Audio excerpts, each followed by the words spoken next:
Hello, hello! We are live! This is the first live Lawlmlette podcast, and it's not just me, it's starring the wonderful Plums of Lawl Encore. Say hi! Hi everyone. It's me, Ah! Plums. um, for those who don't know, I was the one who animated and edited the Yoshiki moveset for Little Chaos, and I had a lot of fun doing it. You did a And lot. It was so good. Ah. you're too kind. You're so kind! Gosh dang it!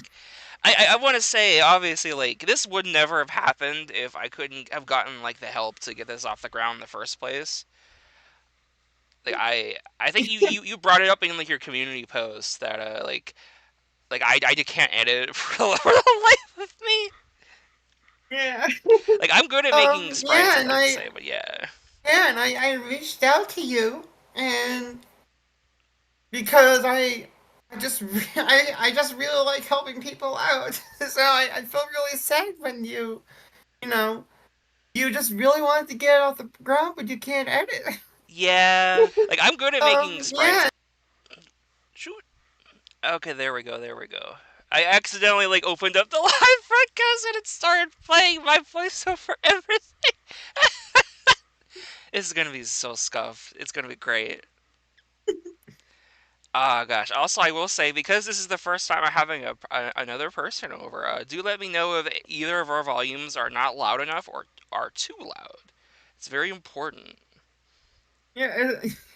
Yeah, I just got a new mic because this is the first mic I've ever gotten because I've always just used my laptop's built-in microphone, Yeah.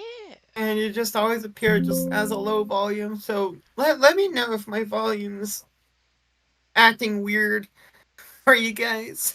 Yes, do keep us posted. We would really appreciate that. For some reason, my YouTube live control panel won't show me what the chat is saying like it did before. It's really annoying. I'll just I'll try. I mean, this isn't. We're not going to be really answering too many questions, but I will do want to answer questions if they come up. Yeah, I would like to also. Yeah, that's why you're here. You can put input a lot of things that I didn't really do. Obviously, we'll get to them when we get to them, but there's things I do actually want you to talk about. That's why you're here. Yay! All right. So I guess the first thing I will start off with saying though, and I guess I'll say why am I doing this? Because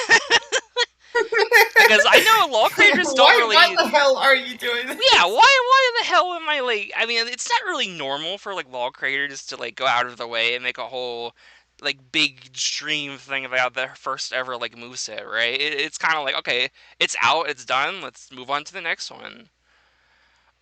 Uh, I kind of there's a lot of reasons why. I got a lot of feedback saying people thought it was oh, that's probably the best first moveset you've ever seen, and it's great. And I was very flattered. I really appreciate those comments a lot. But whenever I hear comments like that, I think the first thing I want to do is, okay, I did pretty good, but I want to see someone else do better. So I want part of this is more of an exercise to show that just because I may have done a really amazing job, like a slam dunk first impression, I want to show that I'm capable of seeing where the flaws are and what I make, and it also show, despite the fact everyone says it was pretty good, it wasn't perfect. There were a lot of really bad things that still got slipped in, but that's a part of a first moveset. It's never going to be perfect, but it has to Yeah, come no, out it at some can't. point. It can't be perfect It just cannot be because perfect. it can't because if it's if it's a first moveset and it's perfect, then it just comes off as like pretentious in a way. If you get me. Yeah, it's it becomes too good, and it's okay, where do you go from there as well? Yeah, I just want to be you able you to. kind of gotta keep going up, and gotta improve. Yeah, you won't know where to improve if the first time you do everything's perfect. It'll make it harder to know where to look. And that's another reason why I wanted to like share this process, because obviously log chaos has been a thing I want to do for a long, long time, and I've always stressed, I have so many ideas and so many things I wanted to do if it was ever made. Um, and now To that my it, knowledge, yeah. to my knowledge, I think you've started, you know, brainstorming ideas and like really, had ideas for Log Chaos as far back as I want to say 2018. Oh yeah, it's been a long time. I've had like scraps and like rosters stuff and like all kinds of things like everywhere. I love thinking about laws so much. It's just always been like a very big passion project for me. But I just can't video edit to save my life. But I will always say like I'm very good at like editing like little like sprites and animations. I did a lot of that when I was little, and it'll definitely show in the first set. But it's also very clear what was done by me and what was also done by you. Well, see the I started Encore back in 2018. I started, brainstorming ideas in 2017. I couldn't video edit or image edit because I didn't really have, the tools to do it. But, Hmm. I got Photoshop in Vegas as a birthday present and I just self-taught myself everything just like that. Which is like It's amazing, great. genuinely. Like And it is very for me, like I've done a lot of like video editing classes in like school and such, but like that stuff has just like never stuck with me. I don't know what it is. Maybe it's an autism thing. I don't know, but like it does just make me respect people who can do it, like because it is a lot. It is a lot to like keep track of. someone asked if Yoshiki can do the Mario. Can he do the Mario? I think if you Can he? asked him that, he would be a little bit upset and or confused.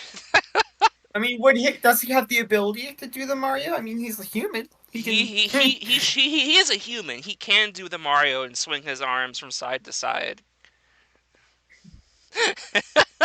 When are we getting like a real Mario, like a Super Show Mario? Like, come on, guys. There Where's that in is. the long I game? mean, there is one planned by for an upcoming LOL that looks very promising. Okay, that's good because like that's like a character like I never really think about, but like I want to see at some point. There's a really good like Mugen mod of like the Super Mario Bros. Movie Mario that is just like Uh, amazing. I need to. which one? The old one or the new one? I think it's like the new one where it's like some guy like actually voice 2023? acted. Yeah, I think maybe it's 2020. Maybe it's actually the older one. I didn't know there Not actually the is a live new one. action one. No, there is like the live action one. Yeah, like the really ugly one. Like someone made like a Mugen moveset for that Mario, and it's like really good because it's just like this big fat dude, but he's like he's great. I need to share that at some point. It's good. But yeah, uh, has Yoshiki met the real Mario? Genuinely a good question because he is like a Japanese school student in like what like 2009. He probably knows who Mario is because I imagine Mario was very popular in Japan, like just in general. He was a big video game thing. I could I be mean, the old.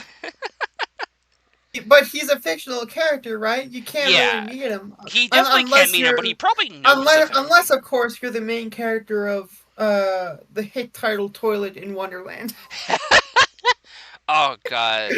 That's true. That's true. That Mario is not even a Mario. That's like a demon of some I kind. It's I freaky. really I have been wanting to play Toilet in Wonderland. I really need to play it.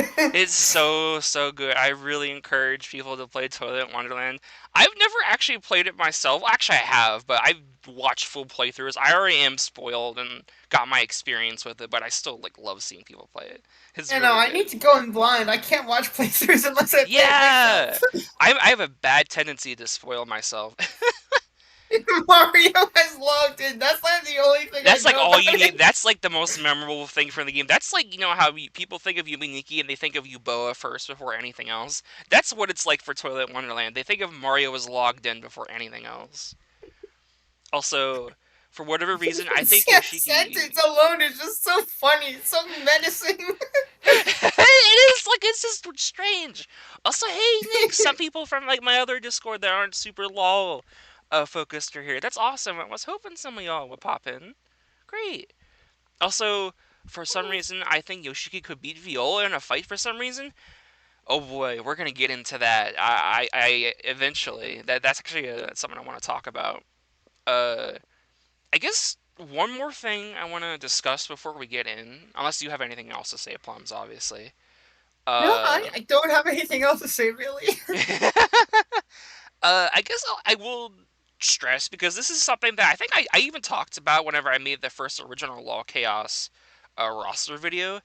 I mentioned how I wanted to do. Yoshiki was originally not going to be what he is now. Like, absolutely not. Originally, it was going to be Satoshi. Also, hey, Scab. Hello, hello. Hi. It's good to have you. No problem. Anyone can drop in whenever.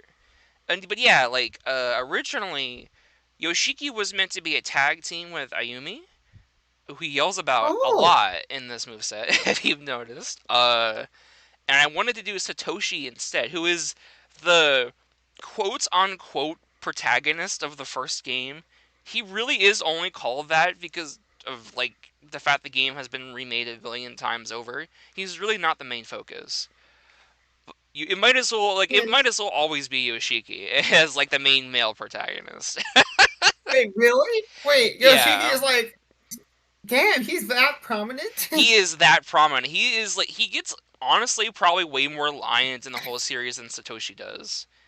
And way more like Wow. relevance. When you go from like the first game to like Blood Drive, it's like they basically like throw Satoshi to the side. Like they start making jokes about how Satoshi is like genuinely they lampshade that he has no personality in one of the Corpse Party games, which is really great. Even his sister can't defend him. It's very wonderful. That's But funny. yeah, and that's why. But like for some reason that wound about to me liking Satoshi more for the longest time because he is like such a nothing character. I thought it would be a fun challenge to You started design like him, Satoshi. liking him out of pity. Yeah, like, I liked him out of pity but it's also just like funny. And I thought there are some traits I could probably highlight in a moveset. Whereas you can say, "Oh, we'll get there. Don't worry." But yeah, like Satoshi, like I just wanted to do him, but like eventually I was just like, I go through the moveset over and over, and I realized some of the special moves were just kind of like, what? And I realized, I could probably make a Yoshiki Echo Fighter at this point out of this character. Because Satoshi and Oh, Yoshiki encounter a lot of similar stuff in the game. Also, I should say, Corpse Party spoilers abound if you're here. I'm just going to talk about them. It's just going to happen, because that's what this stream is for. I probably should have said that sooner, but now I'm saying it.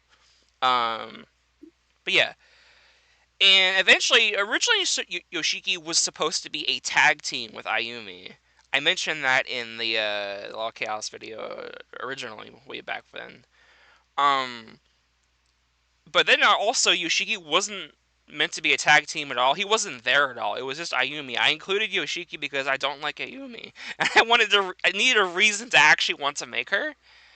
And then eventually I was like, you know what? What if I just make Yoshiki instead? Because he's actually more interesting, and I don't really have to force it. I can just come up with ideas. Corpses have a party. You are not invited to the party, for you are not cool enough. Unfortunately, damn those, not. damn those corpses sure do party. They do be partying. They do be party. uh, and I guess like Yeah, you're not invited. You have to be a corpse. you have Sorry. to be dead first, but don't worry, we can Yeah, you fix have to that. die. Also, hey No, Louis, no, no, no. I will personally take care of his loads gun. Probably not something to say to other people. like, nah, You unless you were have in to a. die in order to. Oh my god. Oh my god. All right. I get it. Another reason though I wanted to do Yoshiki is obviously Satoshi has his own reasons for why he's a weird character pick, but there's a reason why I guess you would want to see him maybe. But another thing I kind of got is like, why Yoshiki? Like, still, why Yoshiki? Yoshiki, like, if you've only played the first Corpse Party game, which I'm sure a lot of my friends have also in the law community. They would probably be even more confused why I'm picking him first. Because in the first game, he does do a lot, but like I wouldn't say he's like super impressive. Uh, One of the reasons I decided I wanted to do Yoshiki after the longest time, I'm just making my first move set because obviously I like Corpse Party, but Yoshiki is again he's meant to be he is a jock. He is kind of a little bit of a rude kind of asshole at the start of the game, start of the series. So I could literally Did like just like make throwing him a fighting punch. game character. I could make him punch and stuff. That solves a lot of problems. Yeah. Uh, from my knowledge, a lot of custom sprites have been made. Oh yeah, I will say like as a fun little reveal, almost all of Yoshiki's normals are already done. I literally only have like three moves I think left. I have the up smash and like Yeah, two we are throws. very highly considering Yeah, making a standard showcase vid. it is something that I keep debating, but I've just been like very slow about it because the up smash is really hard for me to get done. But I know it's gonna be good. Gonna be good. It's gonna be really really good. But yeah, I think I think I've rambled enough now though. I think I will actually get into the start. And oh hey, you have the Prince of Egypt. Is that showing up on stream? Why is it giving me the Prince of Egypt after this? Yo, guys, you want to watch the Prince of Egypt on the Lawlmlette Yeah, let's watch the podcast? Prince of Yeah, Egypt. I love Fuck that Lil movie. Kim. I love when the prince goes to Egypt. It's so cool. All right. Yeah, fuck Lil Chaos. Let's watch Prince Yeah. of Egypt. And I guess like before we even get anywhere, the start of this video. Someone on there made a comment that there's actually not that much blood in the moveset. And you know what? You're right. There wasn't enough blood. There wasn't enough gore and violence, and I think every Law Chaos video needs to be deadly. Everyone needs to die. No, Yeah, even the children. even the children. No one is safe. It's a corpse party.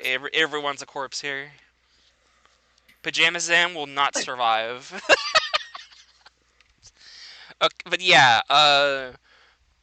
so I don't know how many people actually went out of their way to like read all of this. I don't know if anyone did. Most said for Law Chaos. I know you're talking about the guy from the Prince of Egypt, but does not biblically accurate Moses. like the From the Moses from like Bible. Fight of Gods Moses, where he's like slinging the tablet around and summoning the ocean.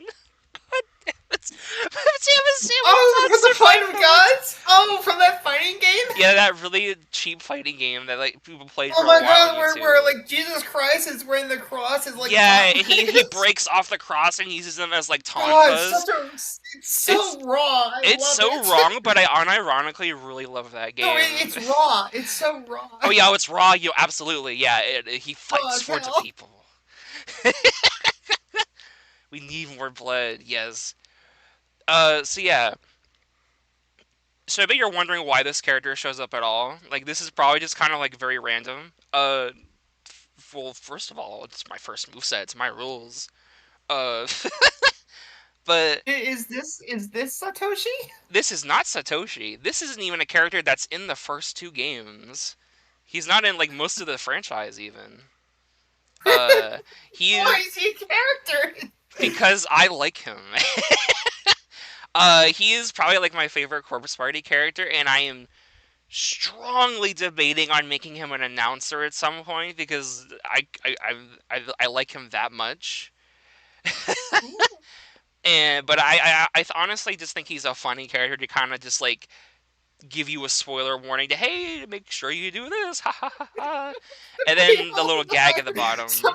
Someone put Pajama Sam will not survive Pajama the Sam will winter. not survive the winter. He would not. He would starve. It would be so sad. And he does look a guy for Doki Doki Literature Club. Yeah, he looks like a very different character from the rest of the cast. I love him. He's great.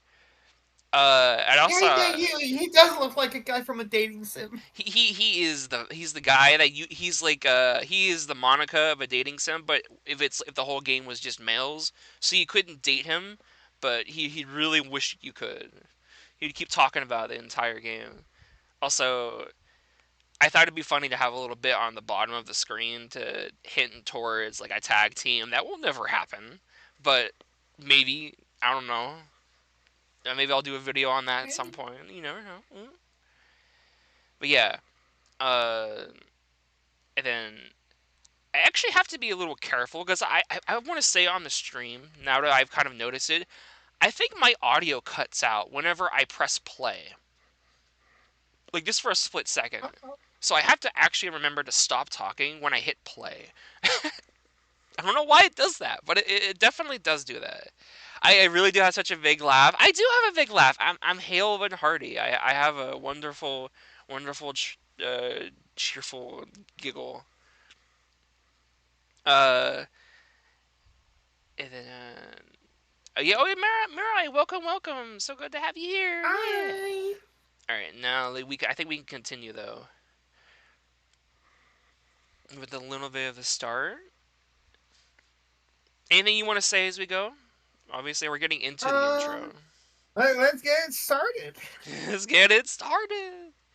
Obviously, Law Chaos had to have a lot of green because I love the color green. Yeah, green is good. Um, intro cinematic, not very complicated, I will say. We didn't want to make it too complicated because obviously first move set, you can't just make it too I liked wild. having I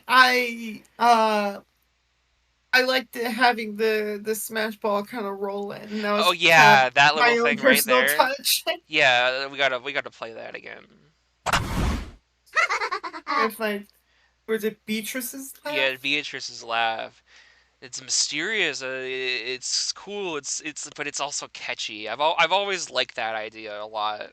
So that's why I'm like. Also, if you notice, oop, ah, I don't know if anyone notices, but on the Smash Ball, it actually has Beatrice's mouth. And Yeah.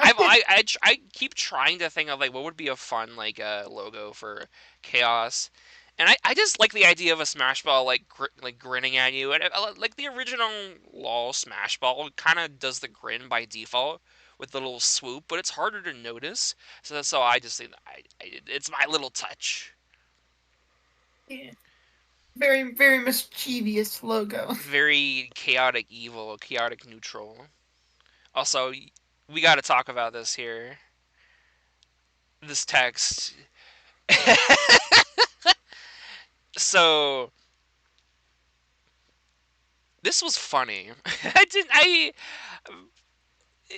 It is so hard. So like I found out through forums that it is really really hard to make text like do this, isn't it? Yeah, it It's was a big pretty pain. hard for me to. It was pretty hard for me to, get the text rolling. Eventually, I did find a way to do it. Yeah, it is. It is like something where I was like, I know this is gonna look weird no matter how I do it, but like it had to be done. I had to include the funny letter from Yumi Neko and like the golden wing wax seal, all that jazz. And I was like, man, I want to have the custom text put in, but like I know it. Then it was a problem in finding the right font, and I realized the font isn't even correct. But like I couldn't find the exact font, so I just looked for whatever's like the closest to make it stylistically similar. It's a small thing. It's definitely like a little funny. It's a little funny. All right. And obviously, here he be. Here he This is. implies that you can pick up a lull invite at your local convenience store. Yeah, you can go to. Yeah, it's sold in all He retail. kind of just Get a found lull it. invite. Isn't that wild? Like, it is kind of strange. Why is there just like Smash Bros invites? I Yeah, like why? the idea because obviously, lol. We kind of joke about a lot how everyone gets so excited for being at a Smash Bros. Lol, and like just like get they just get invites. And it's because it's obviously getting invited to Smash is like the best thing ever. So I thought it'd be funny. Like, what if I just like what if he got it in like this grocery store? He just found like a letter there,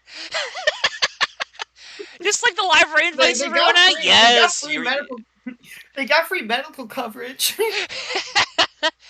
uh, Best version of Hercules. It just finds him like the library invites Aruna. You might be onto something there. You that might be. Maybe that's the lore. I mean, we do have a Project Moon character in the roster. Also, I do want to mention the tagline. Yoshiki starts the party. That was Yeah, actually I actually thought of that tagline, and I gotta say, I'm still super proud of it. yeah. Like I like it a Because not lot. only is it a direct reference to the game's title, Corpse Party, it's also, starts the party. It's the first moveset. We're getting things started. Yeah, which is like I'll be real. Whenever I was first like working on like found back to working on Chaos, I was like I genuinely did not know what to, like. I'm a little bit bad with finding like sometimes very concrete.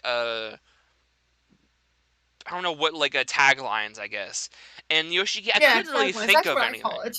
Yeah, so like having someone there to work with me and say, "Hey, why don't you just do that?" I'm like, "Oh my god, that's perfect, thank you," because I don't have the brain for it. And that kind of carries over. We'll skip ahead just a tiny bit. If you notice, his entrance doesn't even have a name. Yeah. I don't know what you were expecting me to name this. Genuinely. It's like he runs on the stage. I was gonna do I just put Shinozaki in all caps, so I've just kind of like openly decided. I'm just not gonna name entrances for Law Chaos. I'll show them off, obviously, but I'm not gonna think of a weird name for all of them. That's what the special moves are for. I'm also considering just not naming my entrances anymore for Yeah, Encore, but I mean that's just, it's kind of late like a night thing. Yeah, you don't thinking. have to. You don't have to do it. It's just kind of something I realized. Like, why do I need to do this? Like, I can cut corners like Yeah, a little Smash bit. Smash doesn't do it. Yeah, Smash doesn't do it. Like, I for the longest time I thought Smash did, but no, that is just a thing the LoL community started. And LoL community has started like a Did lot of fun did trends. the original LOL ever do name entrances? I don't remember. I don't. Maybe I know like the king has like he has like two different entrances in his video. Like, he goes on the boat, or he kind of like Yeah, but like walks they in. aren't named, right? Yeah, like I don't think they are they? Someone answered like posted in like the replies if they actually do it like that. Also, hello, hello. Hi. Shinozaki probably would have just been offended. Yeah, it probably would have been, but in the end, I was just kind of like, I'm lazy. I'm lazy. I'm just gonna nip it in the bud right here. I will say, coming up with little things for the characters to like say or little references before video segments and was like probably one of my favorite things to do for this project because having to like I've never fought in Smash before ever. Well, first time for everything. Uh, I guess that's like the first really big reference that I'm really proud of because I'm gonna go through every single reference. In the original Corpse Party, this is like one of the first. This is one of the very first big story events that happens in his life that is shown to us in our flashback. Where obviously Yoshiki is a delinquent. Uh, I think he's like caught like smoking in the bathroom in like school, and a Oh, teacher kind of like rats him, like just kind of tells him to get out of there, and he just starts like not only like insulting like Yoshiki for just like being like a delinquent. He's like, "Yo, why don't you just like drop out? Why don't you just get out of here? Clearly you oh don't my like it here." god! It's like, and then he starts going out of his way to like talk down to his family. It's very rude and disrespectful in like such a Yeah, strange I like way. the only thing I've heard about Yoshiki is that like apparently he's disowned. Yeah, he is disowned by his family. So like, but the fact that this guy like goes out, this gym teacher goes out of his way to just like talk down to like Yoshiki's like a family. Like, they don't even show their faces here. Like, what's the deal? Why are you even Yeah, no trying? wonder he's a delinquent. Everyone treats him Yeah, like shit. it's like genuinely like one, and he's like, you know what, like, like he's right. Why not I just fucking punch this dude and get kicked out? And he's like, I've never like punched a teacher before, first time for everything. And right as that happens, Ayumi comes in and she she's obviously the ideal perfect student. She's like, yeah, the principal needs you. Go to him, haha. And he's like, oh yeah, that's so cool. Thanks, Shinozaki. You have very lovely eyes. Not creepy at all. Not disturbing at all. And obviously, she once he's out of earshot, she's like, "Yeah, that guy's a jerk." And the first thing Yoshiki says is, "Thank you."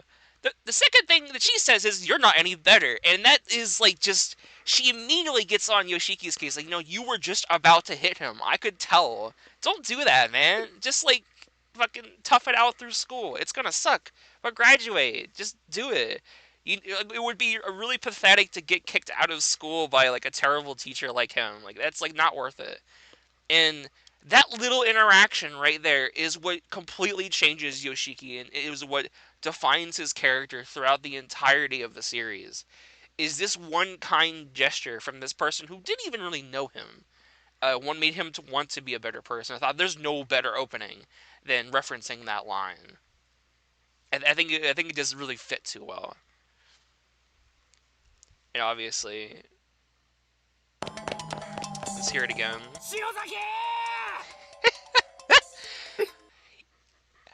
He yells that a lot. he, he does that a lot. It couldn't have been anything else. It couldn't have been anything else. It's too perfect.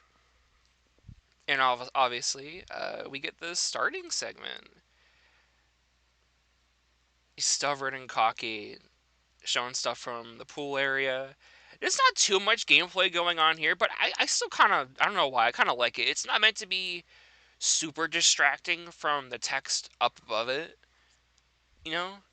Like, I want you obviously to be Yeah. like seeing what's going on there, but I also want you to actually be reading up top because it's not I, that wi- long. I I do wish I put in more engaging gameplay footage. Yeah, because like he's not really Yeah. doing much. He's kind of just like Yeah, picking he's up an just item. examining a pump room key and that's Yeah. it. Granted, if you know what happens in this scene, this is also a pretty memorable scene. It doesn't get referenced anywhere else in the moveset. But I do agree that we could have probably used like a better example to show that he is stubborn and cocky. Him picking up a key and going, huh, pump room, huh? And it just like it doesn't say anything. Well, I mean, I wish I mean, I know you got more than like what Yeah, 10 seconds of footage. I really wish I could have included. I really wish I included the footage of him just doing blocking the door. I something had as that simple as clip. just walking. Yeah, I think next time we do a move set with this, obviously we should probably like toss stuff back and forth. Like, oh, like if we have a lot of like stuff to go through, we should probably like choose what best fits in this section. Even though it's a little short section, Yeah, it would be nice to make it relevant.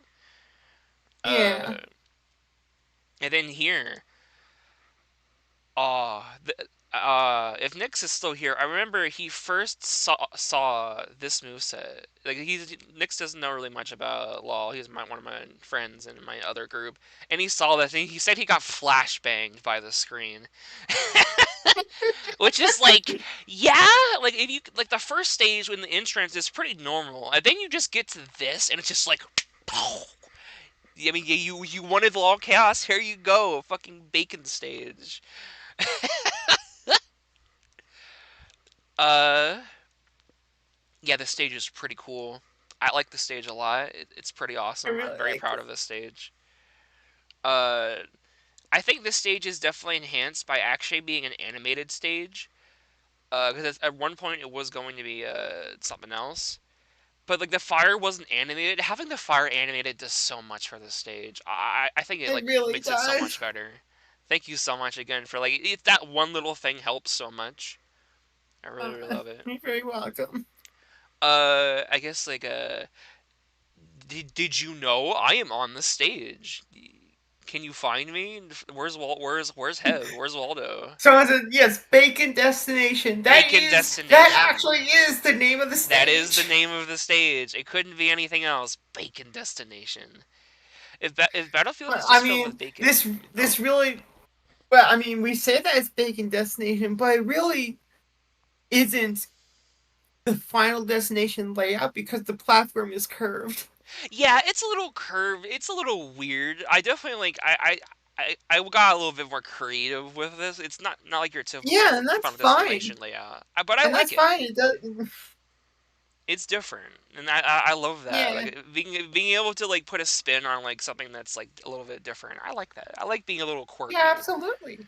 Um, I guess another thing I'll talk about here is Juni's here. First character you see after Yoshiki. It couldn't be anyone else. It genuinely couldn't be anyone else. I don't know what you were expecting from me. Uh, One thing I will talk about here, if you notice, we don't really specifically state what Yoshiki's play style is. We say like, oh, his stubborn personality is translated here as a heavyweight who is just good at mix-ups at close to mid-range. No, heavyweight is a play Is style. it a play style? You fooled me. It is a play style. What? I kind of it's I mean, the correct definition would be grappler, but I mean, I don't think he's really much of a grappler. He's He's not really just, much of a grappler. a slow, heavy character that hits hard. Yeah, because like one of the And things, that I think that is a play style. I guess it is a play Honestly, style. I that's heard why I have heavyweight in italics there. that's strange. I didn't even register that. I know Moninerd said that in his video, but I didn't actually know if that was actually considered a play style. I thought that was like a mistake. Uh, because like my main process was like, your brawler I think is used for that gameplay style. Maybe it's more so an archetype. That is, I guess that makes sense. Yeah. Moninerd found me. Yeah, there you go. But yeah, one of the things I wanted to do for LoL Chaos is I think I want to try and highlight in rather than say like what a character's play style is, I want to just rather highlight what they're good at and then let their play style evolve from there. Mostly, I know a lot of people like the play style segments, but I don't want that to like let be like a super all encompassing guiding thing for my movesets. Mostly because I'm kind of afraid of like just the tendency of like what if we say a character is a playstyle that they're not. Yeah, So I think it's better to just say yeah, like what they're good at. But I guess like that is a very smart way of approaching that. because obviously like I wanted to make a video on it because like it is an interesting video subject because like obviously when you make a character you have all the special moves down for a LoL moveset, but that isn't everything that defines how a character plays either, it's just like their special moves. I think you need all of the normals to fully define a character's play style. So I try to keep it like more open ended, which I guess like Yoshiki still is what he is. Yeah. Also, and also like yeah, it's also like Also, go ahead. oh, sorry. No, go ahead. Goob. Also, someone in the chat, got me thinking. Why is he a heavyweight? I mean, he's a high school boy with who looks pretty slim. So what's up with that? uh, that's a good question. Why is he like a heavyweight? So the main process I went into this moveset with was Yoshiki is more of a like is like a solid snake heavyweight where he's meant to be a more realistic like character. Like he's not actually like he has weight to his movements. Like he's like a real ass dude thrown into the game. And the reason why I wanted to design him like this is honestly again it goes back to why I wanted Yoshiki to be first.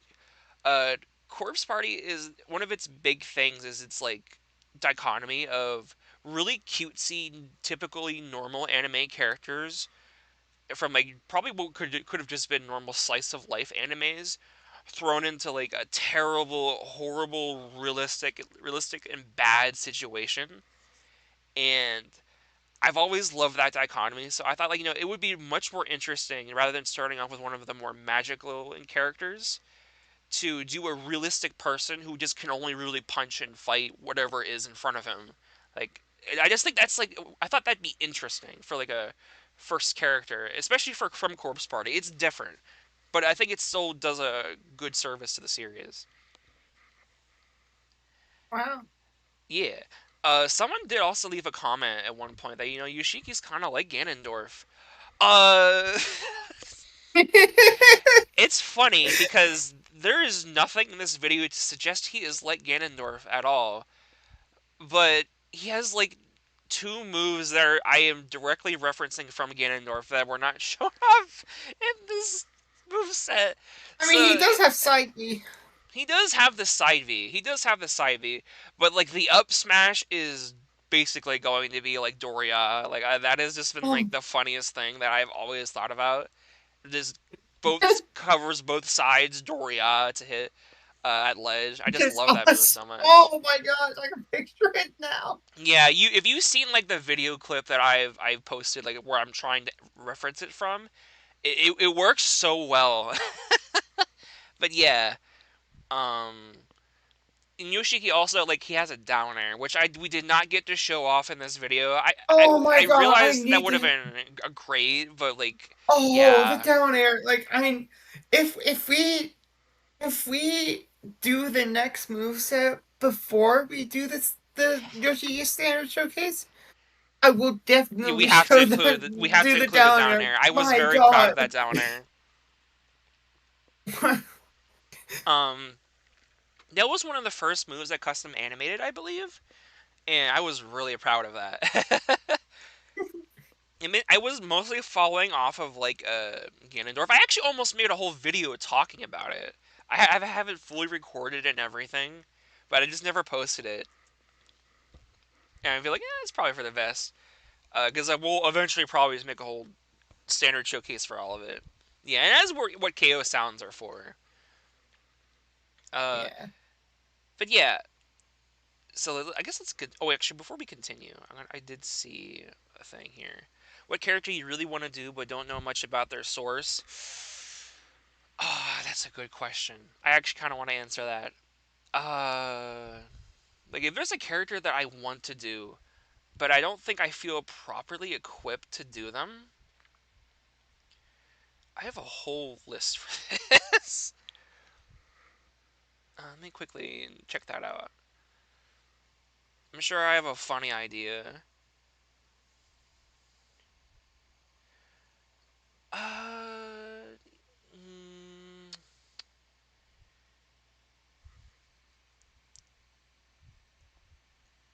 you know, uh, I guess I would pick uh, Nigel Thornberry. I I don't want to watch the show. I really, really don't want to watch the show. But I fucking love Nigel Thornberry as a meme character. He was my favorite character in Nasby 1. I love his personality in Nasby 2, but god, I hate what they did to him gameplay wise in Nasby 2 so much. I hate it so much. They just made him Jigglypuff and lightweight. I love the heavy Jigglypuff in the first game too much. Smashing, Wait, smashing! I thought Nigel was the lightest character in SB1 too. No, he was like actually like a lot heavier, I think, in the first game, and he was also just a lot Oh more broken, wow. which made him having like a kill you instantly rest button even funnier. I think he was like top five best characters in the game. I've always loved Nigel. Uh, if I But could, then I they would just make made him. him Jigglypuff. He's a funny guy, but I also don't want to watch the show because I think the art style's kind of ugly. I think I'd get bored really fast. And if I Have could you watch like seen a the compilation, then maybe. Have you seen the like I have not seen Wild Thornberrys either, but all I know about like really the only thing I remember about Wild Thornberrys is that one clip of this I want to say cave boy The throw in the speaking disc. speaking gibberish and throwing a boomerang. And I then love that Nigel so much. And just looking just out like, there, oh my just god, like eyes, like I like love it. in that one moment, he just kind of like everything just hit him at once. Like, oh my god, what He's is this kid? completely flabbergasted at what he just saw. It takes a lot to surprise Nigel, but that did. I love it so much. Yeah, he went from Bowser weight to Jigglypuff weight. Like that is such like a giant change in the character. Like he gets a lot of cool movement stuff, but I don't. He dies so Yeah, it's early now, so and it's not lame, fun. honestly. Yeah, it's a big shame. That is probably like the character that I probably won't ever do, but if I could, I would. All Yeah. right, now I think we need to resume. Uh, we haven't even gotten to like the normals he does yet. Obviously, he does the little jumpy. His attacks pack quite the punch. He does the little punch.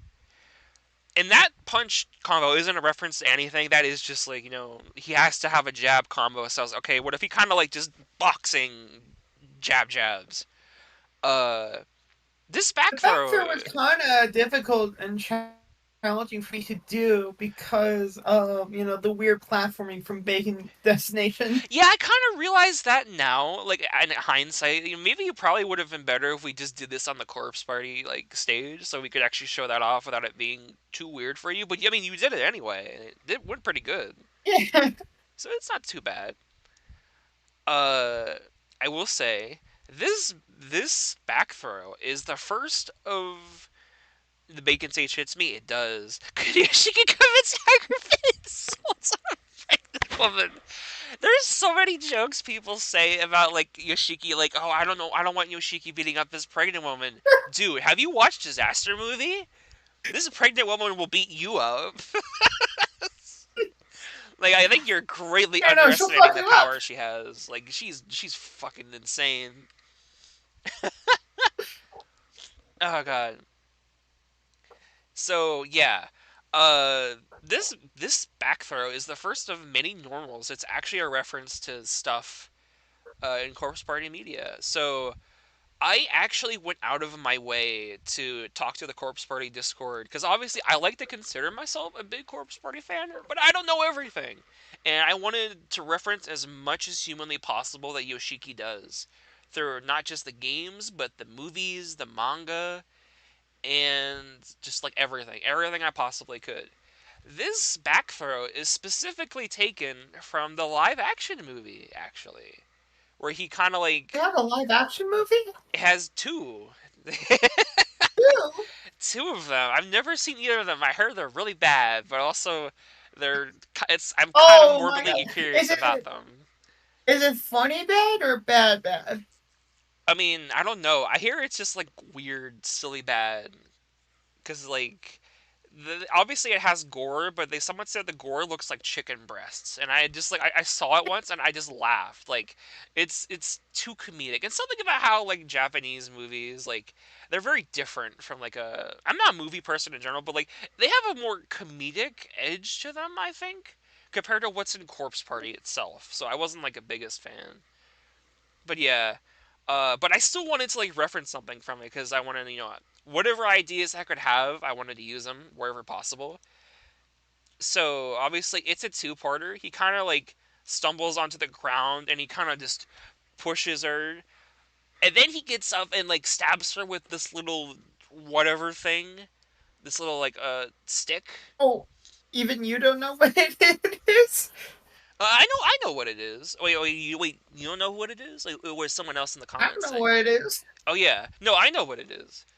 Uh, yeah, I mean, in the movie, he attacks the one of the ghost teacher, Yoshikazu. If you all know who he is, the big dude who looks like a zombie, that's used in a lot of funny CGs, with red eyes and gray skin and the big hammer.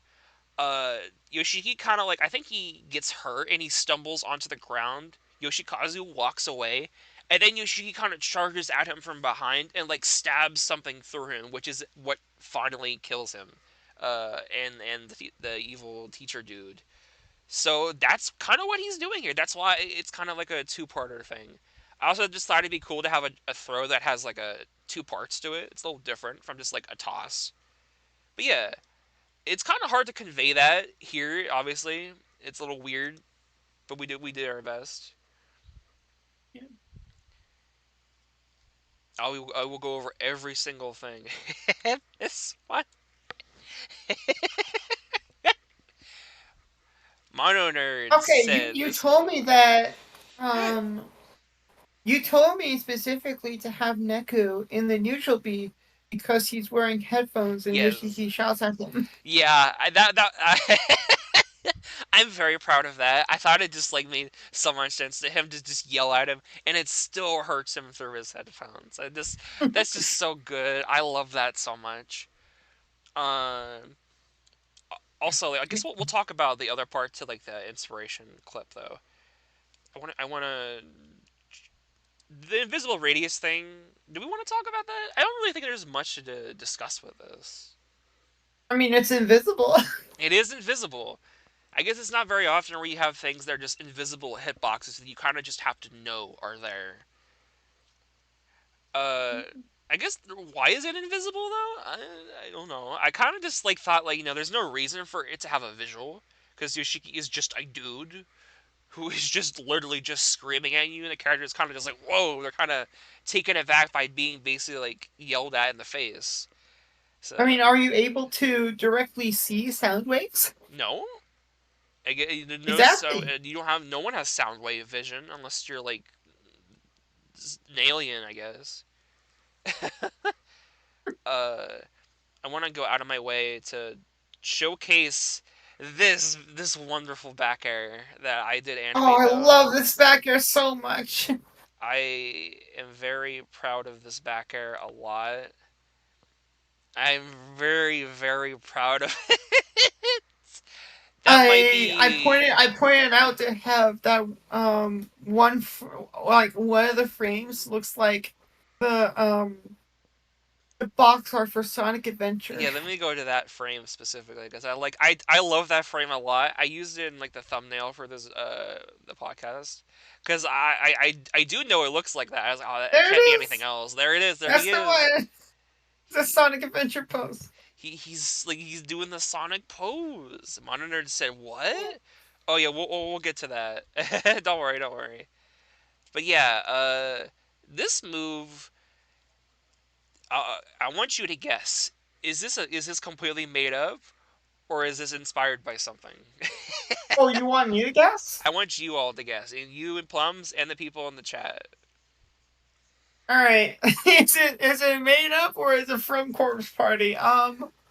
Well, I doubt that there are any moments when characters in Corpse Party are in the air because it is a top-down RPG Maker game.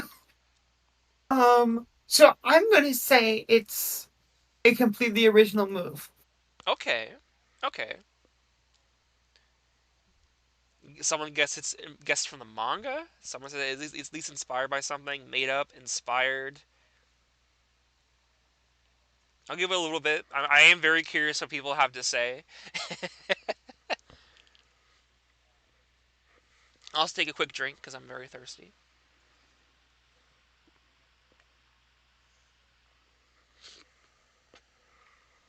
All right. Mostly made up, but probably inspired. Just a little bit. Just itty bitty bit.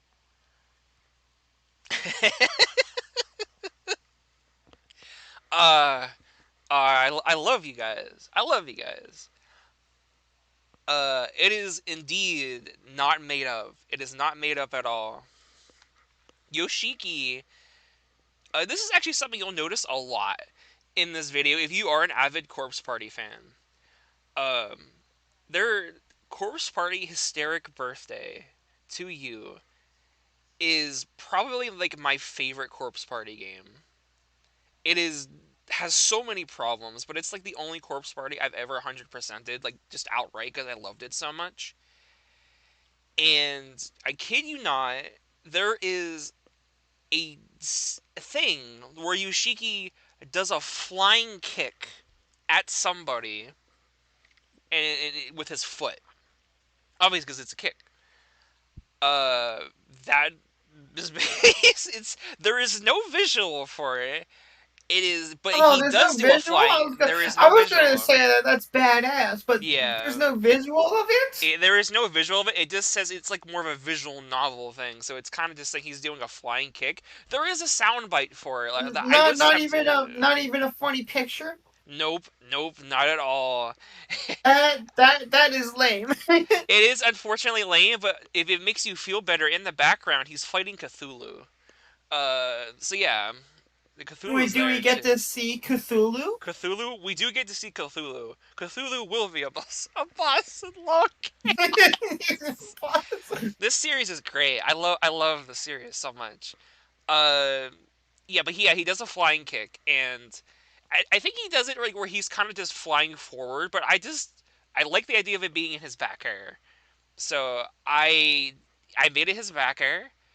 I took inspiration from Samus's back air specifically because trying to figure out how the leg movements is so hard. Shout outs to the person who's doing the monkey character in like I think it's Jodo Boy in Law server, where they were Oh, doing a back air with the coconuts. scissors. I think Oh it's yeah, that's a really clean back air yeah. from. Yeah, the I monkey's commented name is on called Coconuts. Coconuts. That's what it's right. That's the yeah. That's the monkey's name. Coconuts. Uh, I specifically commented like, man, how you did like the legs is really smooth, and I mean it because like that was something I kind of had to experience myself is trying to make sure the leg movement looks right because Yoshiki has to really pull his leg forward and then smash it backwards. It looks awesome, but like trying to do that while also keeping like the outfit movement smooth. It's weird. It's definitely different, but I think it works so well. Yeah, and do keep in mind that you're kind of restrained to such a small pixel size. It makes it a lot harder, Yeah. but I think it still came out wonderfully though. Yeah, it really came out super well, and I really want to showcase it. Yeah, I think it's good that we I showcase some of these like a little bit sooner instead of waiting. yeah, I really want to have the back air do a lot of hit stop before Neku's him flying to Yeah. like really give it that oomph. Oh yeah. Let's actually go back and see that little bit hit stop one more time for the road. Yeah, the little bit of hit stop. Hit stop is so important, guys. Don't forget to use it. And obviously, I gave it another version where he can kind of just throw his voice words. I guess I kind of just did this because like I wanted him to do something more than just yelling. So like he should be able to like Yeah. throw his voice a little bit. That is a term I've heard This before. does But this yeah. does kind of introduce the mix up part of his playstyle. Because that little bubble can be readjusted like just a tiny bit.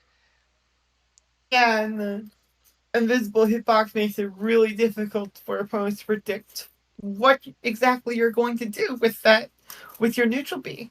Which is great. I love it. I love it a lot. Uh, I guess I'll move on to like the. What is this series? I don't know. I'm just here for the. I'm just here. I'm just here for the party. We're here for the corpse and the party. So this move right here, uh, this move is I'm especially kind of proud of as well. It was a little bit hard to like convey.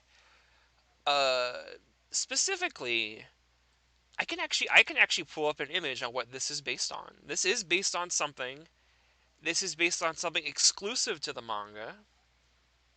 Uh, Oh, manga exclusive. manga exclusive information. Uh, there's a lot of stuff that happens exclusively in the manga that I just have never read because the manga I keep trying to read it at some point, but it's kind of hard to do. Like I'm not much of a manga person. I really like voice acting and such. But specifically, what is this referencing? Here, hold on a second. I want to try and get it up here. Ah, all right. So in the manga, in the specifically the Book of Shadows manga, which is the sequel game. exclusively to the manga, he picks up a space heater. This Oh, beloved, that's what that is. yeah, a little space heater thing, and he kind of charges at a door with it, and he Oh does like wow. a two-handed smack with it. I'll post the other one. Yeah, he like this like big. We can see like the movement lines, and he's trying to bash the door down with it. Um, Who's he saying stupid idiot to? the person on the other side who might be dying. He's like, Amazing just thing to say to a dying it's a person. mean thing to say to a dying person, but it's also at the same time a very Yoshiki thing to just say that. Where does Yoshiki store all of his stuff? Oh my god! If I He's got hammer space. he had honestly might as well have hammer space. One of the Yeah. shout outs again to the person from the Corpse Party Discord who gave me information on like just a lot of stuff I didn't know about. Yoshiki is weirdly like good at using just anything and everything at any possible moment. If he sees it, he's gonna get his hands on it and he's gonna use it. Like I don't think I'll be able to include it in any normal, unfortunately. But somehow this motherfucker gets a hold of like a bottle of acid in like the live action movie. I have no clue how he does that. Where did he get a bottle of acid from like this old like elementary school? He didn't bring it in. There's no way it was just there, but apparently it's just there. He has got a So bottle he of just gets acid. stuff. He just finds stuff and he's like, I'm gonna use it. I'm gonna fight back. This dude is resourceful as hell, which makes him kind Yeah, of no, he funny. really is. Yeah, like he might as well be a character from one of those old PC point and click adventure games. The chemistry lab. I think it was in the chemistry lab. Uh, I have thought about There's using no it for way elementary schools have a chemistry lab. well, That's this way one too does dangerous for little actually. kids. This one does, Really? unfortunately. That is a little. This course party is a little weird. I don't know why they do that.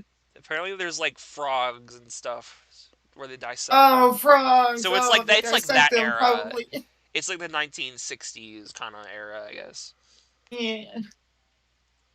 So yeah, I thought it'd be cool to make that a dash attack. Uh, and obviously, this what happens here. This is What are my you talking about? favorite scene. I am so proud of what I did there. I You know what This that was really fun is? to We me. all know what we all know what this is. This was fresh off of a certain video talking about Yeah. maybe something you might remember. It's called B reversing. Yes, yes. Plums kind of snuck that I in. did that specifically to flex my knowledge on B reversing. Yeah, that's Hey just straight up guys, B I reversing. know what B reversing is, and you guys don't know. It's very funny. I love it a lot. But it's just good to kind of better show off how the move can be used in motion. I just like it as in general. Uh, outside of that, there's not much else to talk here. He attacks with this little pipe thing. I kind of just did this because he needed an up air, but I do hear he uses like a piece of wood or a pipe or something in the manga or live action at some point. So, but I mean, this isn't like that impressive. I mean, he needed to have something, but this I love this up air so much where he kind of just slaps Terror on the ass and he goes, "Ow!" It's so I'm very, very, very proud of like that little like it's that was the perfect place to put a Terror like heart sound. Speaking of, I guess I should say, uh, one thing I wanted to start doing that I know a lot of creators don't do is whenever characters take a good bit of knockback, I wanted them to actually like have a voice clip to like show that okay, yeah, you're doing damage. I feel like a lot Yeah, of that videos are all too quiet. So like I just want to have some that more show is there's more interaction something going I on. want to do. That is something I want to do for Encore as well. I've also started to gather some hurt sounds for characters It's just to good. have them Yeah. so that when they get damaged, just like in Smash, Yeah, right? They make sounds when they're hurt, when it they get it feels damaged, more like like a in game. Smash. It feels more like Smash, and it's just it's just good. I think it just like it's a good way to sneak in like more little bits of like character where or you probably wouldn't be able to, but also just make it feel like you're actually hitting another character rather than just like a static image, you know? Yeah. Uh, that being said, outside of that, this up air actually does have a vague inspiration. It is kind of a reference to something. I had a different idea for this actually, but I ended up not going with it because I thought that would be too much. Specifically, in the first game, there's a point where Yoshiki and Ayumi are about or Ayumi. I keep saying it wrong. I probably am. They are going to fall down a pit, probably to their deaths. Um, And then like Yoshiki just slaps the shit out of Shinozaki. well, kinda. So like their teacher kind of like yells at them like because like apparently she was also there and she's okay just climb up me and just get out of here before the whole thing collapses.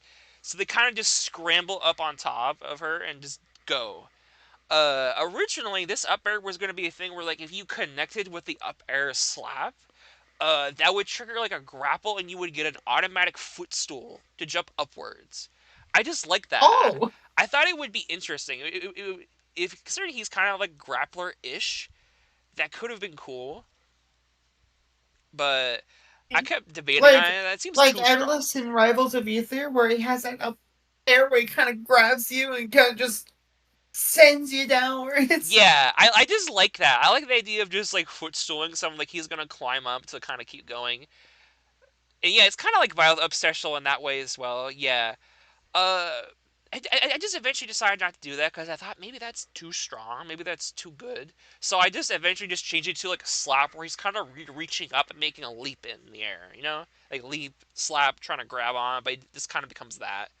I don't know, maybe that'll be something like I would if people think it's cool, I'll add it. I do like the idea, but I didn't keep it. All right, this.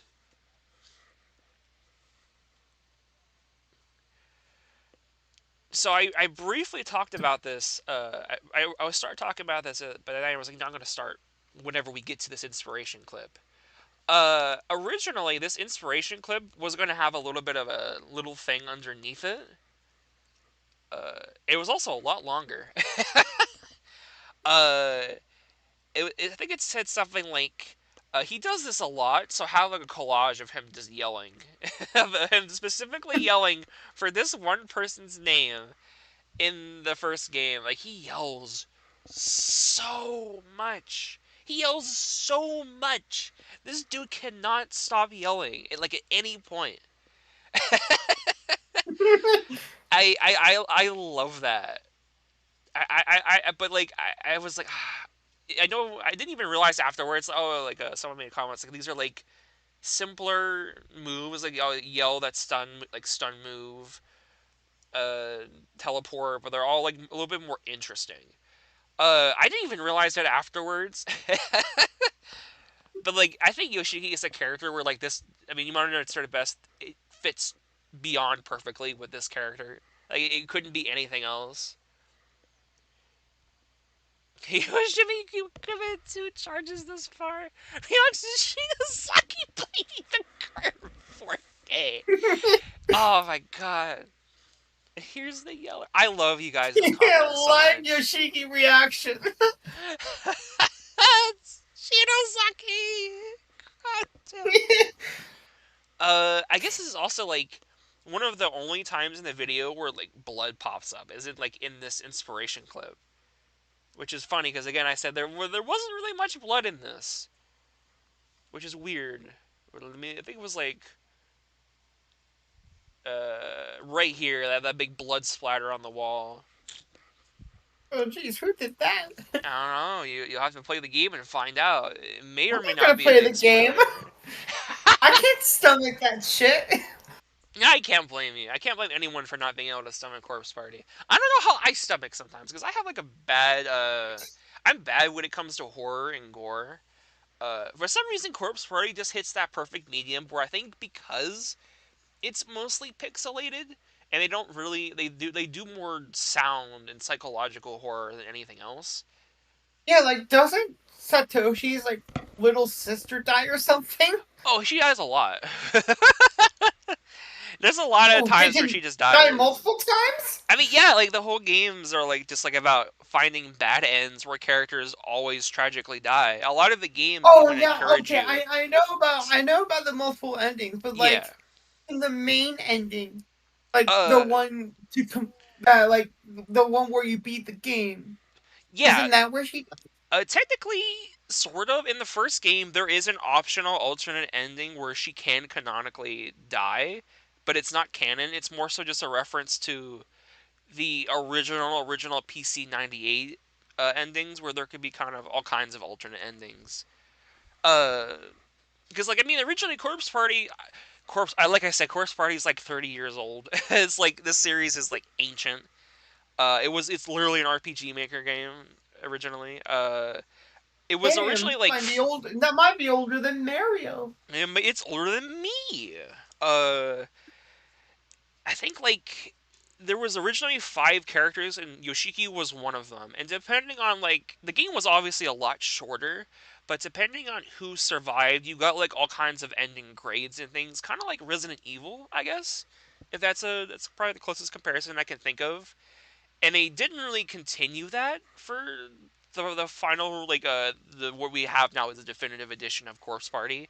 It's just remnants are kind of left in, harkening back to it. Also, this stage, The stage. I love Soda Dungeon so much. Um, I will say, and this is probably one of my biggest things, though. I will point to like if you think this moveset is perfect, this is one of the biggest examples of like how did you miss that? Like like there's something very clearly wrong on the stage if you look at it for like just 5 seconds. But I didn't notice it. I Wait, Plums had gave what's wrong me with the?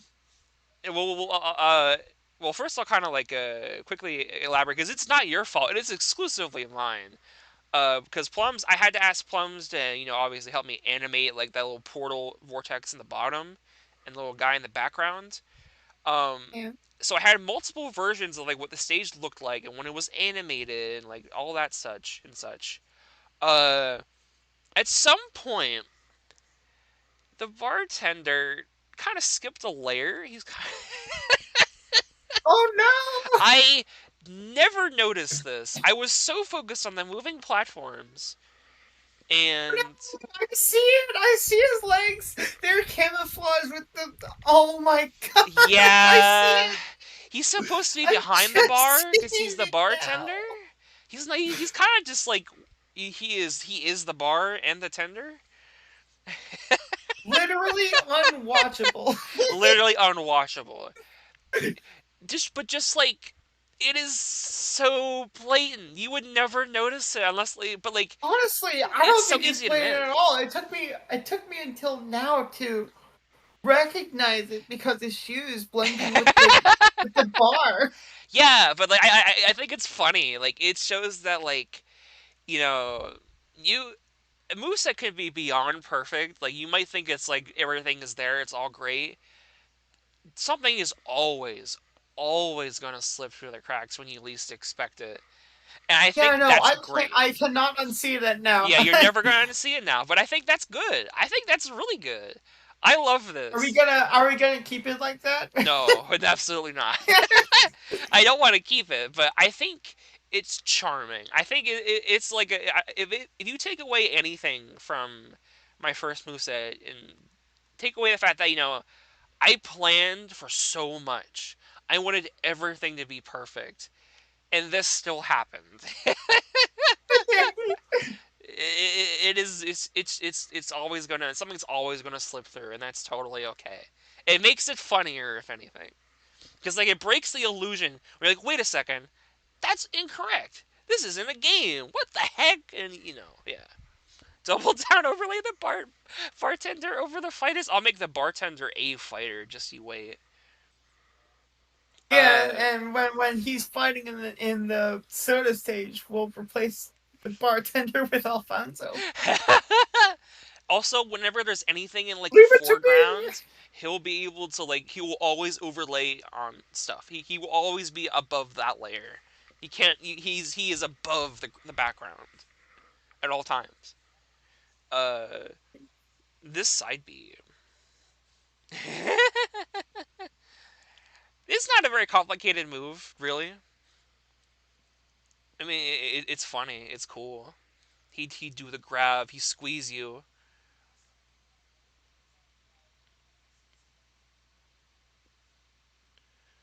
I mean, you do a little get up situation. Okay, this. I do think we need to talk about this stage though, because I did see some people comment about this. Um, Five Nights at Freddy's. I actually know about this stage. Yeah, some people didn't, which Because surprised me. this is from a terminal montage video before he did the Something About series. There was a video. Mm. It's a video called Mario and Luigi's Ultimate Attack, where the Mario and Luigi are prepping an attack, Kill a single and Goomba. shit just goes way too far. Luigi does his attack is a little bit too much. Yeah. This stage has been a development. It is from Terminal Montage. A lot of people don't know it because it's hard to tell because it's not the same style that he has now. It's very distinctly different because it is just a lot older. Um, Yeah, it was before he did the Something About series. hmm And this was his art style before that series. yeah, this stage has been the bane of my existence for years. God, this stage. For Admittedly, this years? stage, I love the original video a lot. I've always wanted to include this stage because it's just very green and it would be very emblematic of my law. But you did call it mashed, yeah. But this Yeah. stage, I had to remake it like 5 different times for all kinds of different reasons. Whether I saved it wrong, all on one layer, I had to redo it. Some things were incorrect. Uh, Stuff happened, and oh my god, I kind of just like eventually said, you know what, fuck it, I don't care anymore. I'm just gonna put it out like this. I don't care if it looks bad. I don't care if there's not much in the background, not many flying platforms. I was just done. I just wanted it to exist. But yeah, now you know that is what it is. I'm not personally I know a lot of other people love Terminal Montage. It's not something I am. I mean, I don't really watch his stuff beyond this, like that one video that I really like.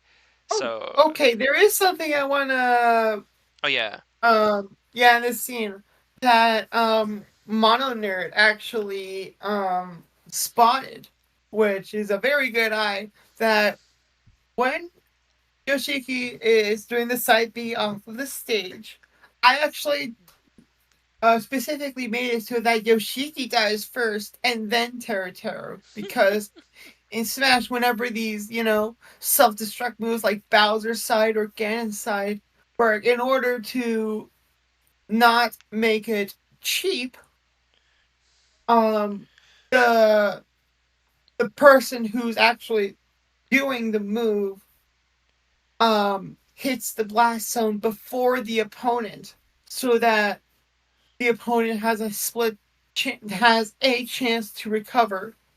So it's not just completely one sided. And I did that with this because there's a bit of delay before with they Yoshiki and Teruteru do not die at the same time. Right? Teruteru dies a little bit after. yeah. I thought about it. Like sometimes I wonder, like maybe it'd be funnier if we did keep it the other way around. But I think it is more balanced this way. Like obviously, I want him to actually Yoshiki should be punished if he's being reckless, obviously. But if he Yeah. does have a stock over you, you should be afraid still. Because like then once if you're stuck in that, that's Especially it. if you have a dog ship recovery. Which Teruteru will most likely have. Spoiler alert, which makes this exhibition even better. uh, I think that's about it though. Um, Yeah. Obviously, yeah, you also did really like this though. This was your idea to include a bit where he just kind of throws his momentum around a lot. Yeah, I really like making this scene too. It was very challenging to, get like the right curves and angles because it's very hard to keyframe arcs in Sony Vegas. You have to do it keyframe by keyframe. Hmm. Like you can't really there's not really an option for, putting like moving things into circle or curves. Yeah, it's not easy, but I appreciate you still went out of your way to do it. I'm so thankful for that. It came out even better for it. Oh, thank you. Also, obviously, yeah, he Yoshiki does the hug. This is something that happens like almost I think every single game. He always like ends up hugging somebody. Like it just happens. Like, and I just thought the idea was funny. It's like that's like it is a thing he does a lot. It's very special and plot important.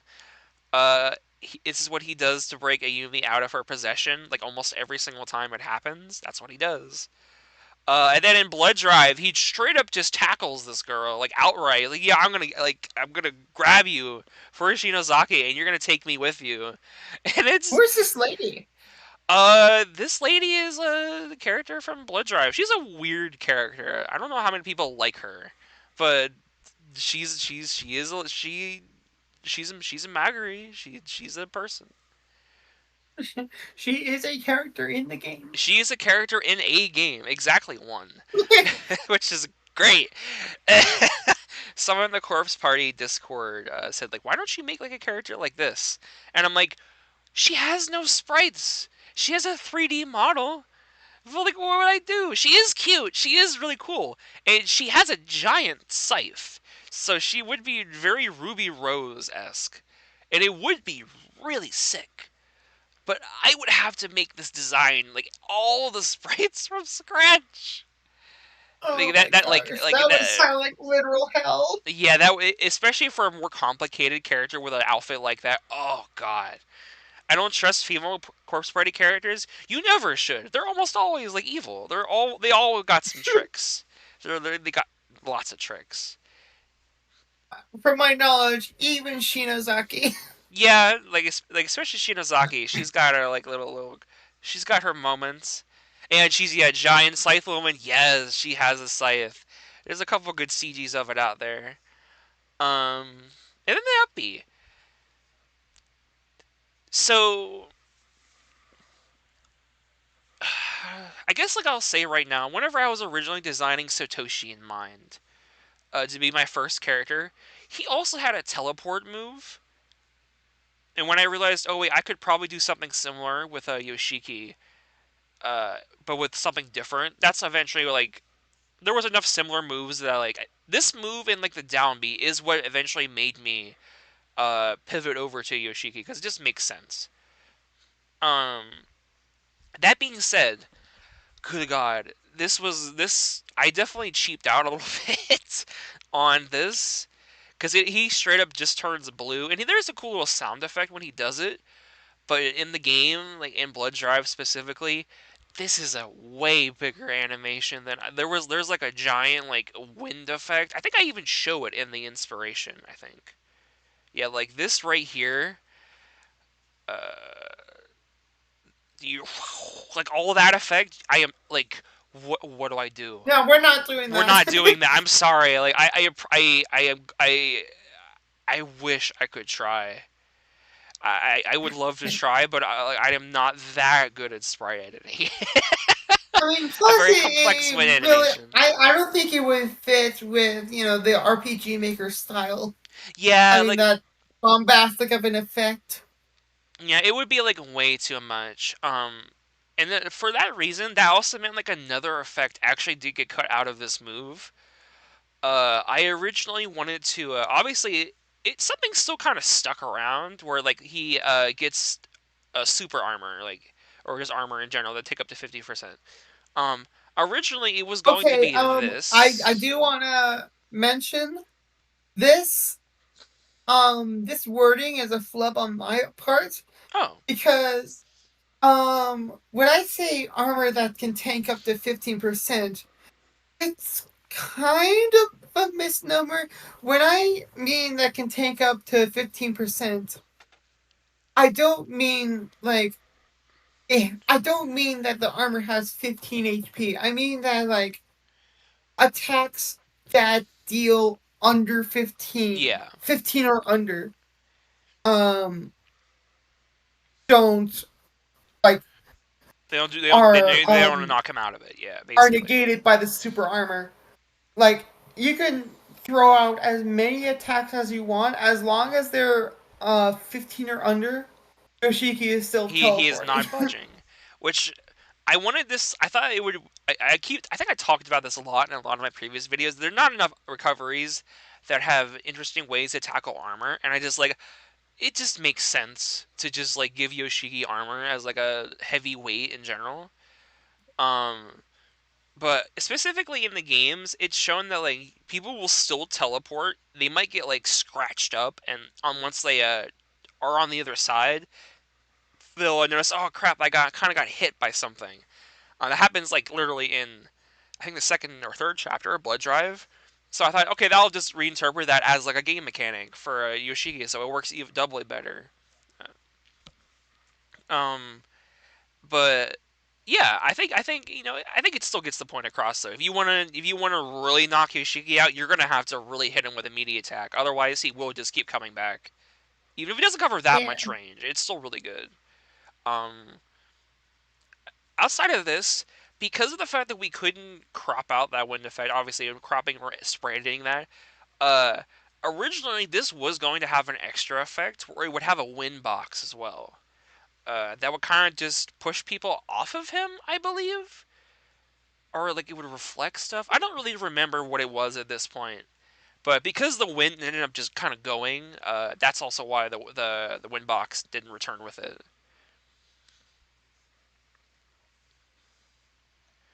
Uh, And I guess I'll quickly say this really quick side tilt is this is a lazy this is a lazy standard attack. I basically just based this off of one of like the standard 3D model animations that are used in Blood Drive, where character kind of does the anime thing and like like swings their arm out when they're like yelling and like arguing. I Isn't just isn't he like holding something in his hand? No, it's literally just like his hand. So like but you gave it like the sound effect of like him using like a sword, I think. But I think that Yeah, actually because it makes it funnier. I thought he was holding as like a twig or something. No, he's literally just holding his. He literally just is swinging his hand out, and like it just Okay, I'll be sure to change it to the big slap sound effect. I like. I think it's funny though. Like that, obviously, like it is. It shouldn't be a sword sound effect. But the idea, his arm is so strong, it can cut through you like a sword, like Yeah, no, butter. It's he's funny.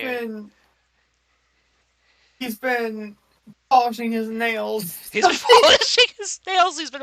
I was gonna say he's working out in the gym too, but I guess he can do both. All right. Wait, you work out at the gym to make your arm sharper? I work out at the gym specifically to enhance my nails to make them like sturdy. I sharpen them with a whetstone, and obviously, uh, if you know anything about Blood Drive, you know the this stone is such a big MacGuffin in that game. Uh, and honestly, I have no clue what Yoshiki's recovery would genuinely be if that Blood Drive did not exist. Blood Drive is probably like the reason why Yoshiki is even possible to be done as a character at all. Cause I that mean, you game, could get. hmm? I mean, it is. You can get pretty abstract with Yeah, making characters. yeah. Like I definitely wanted to like keep it like very abstract as possible. And Yoshiki is more of a normal dude, but like he doesn't really like. There's not really many situations where he could like recover in the same way.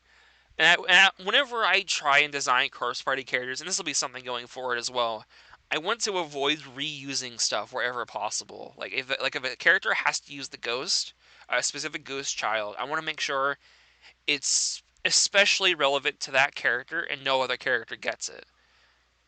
Yeah, I get you. hmm and thankfully, Yoshiki he screams so much he blasts himself upwards. Press B to yell. It's literally just Markiplier's recovery. That would be funny. It swims in the air. See, Press X to Jason. press X adjacent. So the press, person right press there. X to Shinozaki. Press X to Shinozaki. I should add a Shinozaki taunt, like as a secret taunt, where he just yells that. Uh, what if he pulls of the Waluigi and just swims in the air as recovery? That's literally the first thing I thought. It was like, what would his recovery be? I mean, he dives into the pool, like to save Yoshiki. I mean, like not Yoshiki, Yumi once, but that's a dive. Like when I make it like oh, like a he does an arcing jump like Garfield and Nesby. It's very at that point you're getting really abstract, but it is funny. Like that's like the only other thing I could have thought of. But I think this fits him better because by the end of Blood Drive, he is one of the only people that still has these stones, and it's even referenced in like one of the that specific scene, like at the very end here, is what I'm referencing in the last victory cutscene, I believe. Yeah, where he's kind of like he's got his back to the viewer, and it specifically says he's tossing the stones up and down in the air and rolling them around in his hand, and that's why he's kind of like tossing the stones up and down in the victory, in the third victory. I'm really proud of that one. Oh boy, this is the fun one though. Oh, this is a fun one. This went through so many changes. This is a move I always knew had to be here. It was originally part of Oh, Satoshi's moveset. I moved over to Yoshiki, and then Plums really needed to help me like really nail down what this needed to be. You want to talk here and explain what oh my happens? gosh. So much is on the was on the cutting room floor. In terms of balancing, oh my sweet lord. This was a doozy. This was really hard. I always knew that like putting a character on the stage, you have to be really careful with that. Otherwise, it becomes an Aya situation. And you just have the screaming lady, and then you're like, what do you do about it? It is just there now. It blocks everything. Uh, but I knew the ghost children had to be in the character's moveset, like somewhere. But like, how do you balance it? Obviously, this part of the moveset has a lot of like sound cues from Corpse Party itself. Just because I thought it, adds a little bit to the spook factor. And then obviously you had to be really close to engage his effect, just like in the game. And obviously, if you're at 100% or over, it will spike you or bury you. Um, I feel like most people know what this is referencing, but again, obviously, I'm going to explain all the references. Specifically in Chapter 2, there are a lot of bad ends with this kid, or just in the games in general, there are a lot of bad ends with this kid. And Yoshiki gets a lot of the worst ones. Specifically, the burying thing is a reference to how if Yoshiki chooses to look at the kid in the eye, he will be paralyzed, he will pass out, and he'll wake up somewhere being buried alive. It's one of my favorite wrong ends, honestly, of Corpse Party because it is all sound. You don't know, there is no visual whatsoever. It's just a black screen and Yoshiki talking as like dirt is filling his mouth and he's trying to yell out, but the person Oh yeah, up that was top is like not responding to him. I watched that when I was doing a bit of research, course party research for when making the moveset. Yeah, I love that. Like sometimes like that had to be included. That's like the best way to like include a burial move is when a move actually buries somebody. And then Yeah. obviously in the air it can't bury you, so it spikes you. That's also a reference though, because specifically in Chapter 3 to Satoshi, who also gets that ghost in his chapter. I think there's like one ending where he can look at the ghost. I think, and he'll walk off the edge and fall to his death and get impaled on something. And I kind of just interpret that as okay, you're just gonna fall down and get spiked. But generally, it was just gonna be a spike. A spike is just generally really strong. Now, I actually have a fun fact about the animation of the spiking part. Oh yeah, that's the go over it. Okay. And Oh funnily, yeah, funnily enough, it is it is a fact about Teru Teru.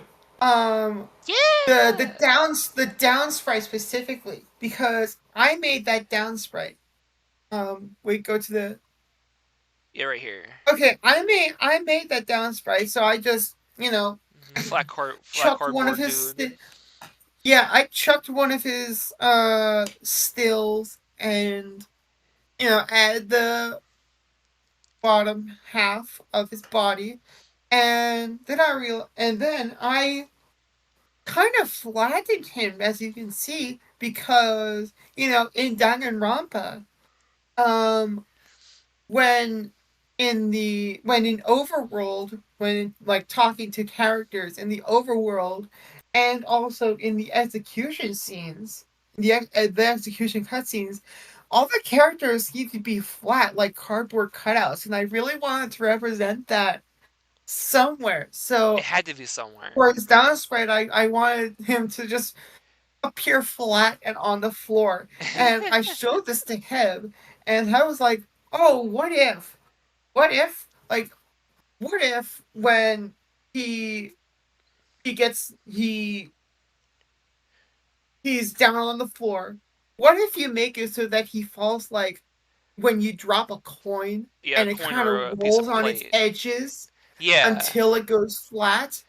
And kind of as like you can that. see, I don't think I did a very good job at that. I think you actually did a really good job. Like it's harder to notice, obviously, because it happens really fast. But I think you got the point across.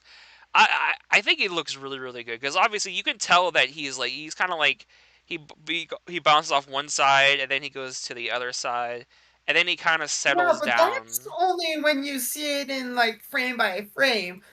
If you see it Hmm. at normal speed, then it kind of just looks like he's weirdly flopping about. Yeah, it is kind of weird to get that across, but sometimes you can appreciate things more when you slow it down. Like, it's a little thing. It's a Yeah, little detail. Not everyone's gonna notice it.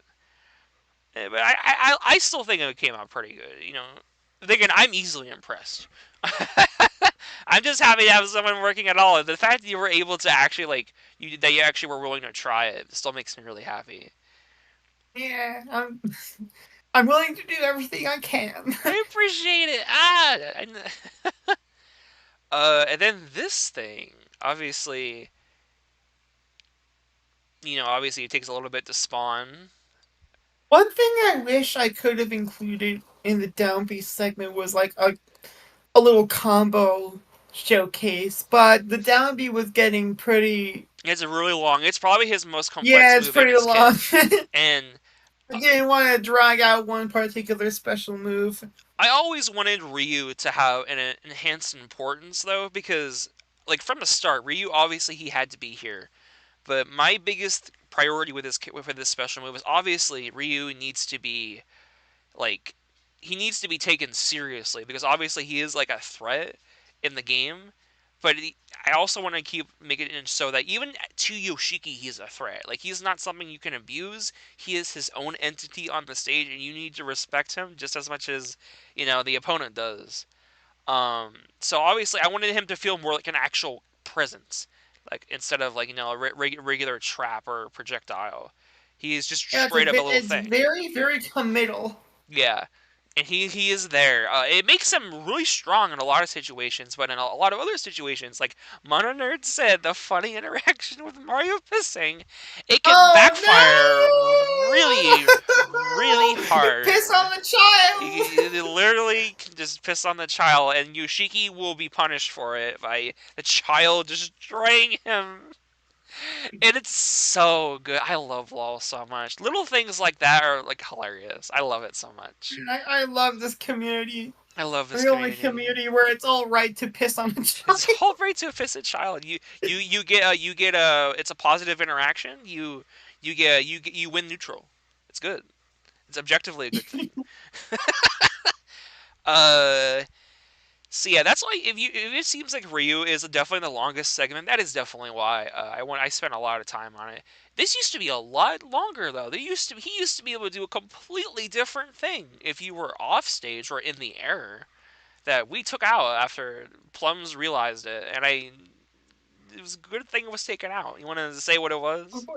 It's kind of hard to, explain without the image, Yeah. right? Do you have the image? Maybe I can like find it. I I know. do have the image. Let me send it to you. Um, because Rio was originally, if he was gonna be spawned at a ledge, he was gonna be spawned in a different position. Let me see if I Yeah. can find it. Okay, here it is. Got it. Here it is. Okay. Yeah. Also, this actually gives us a good full view of this stage, which I did want to talk about. Let me open this. Open a browser.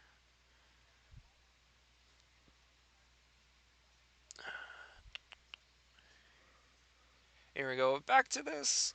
Wha-bam. There we are. Yeah. You're He. gonna be spawned here. this is this is not good.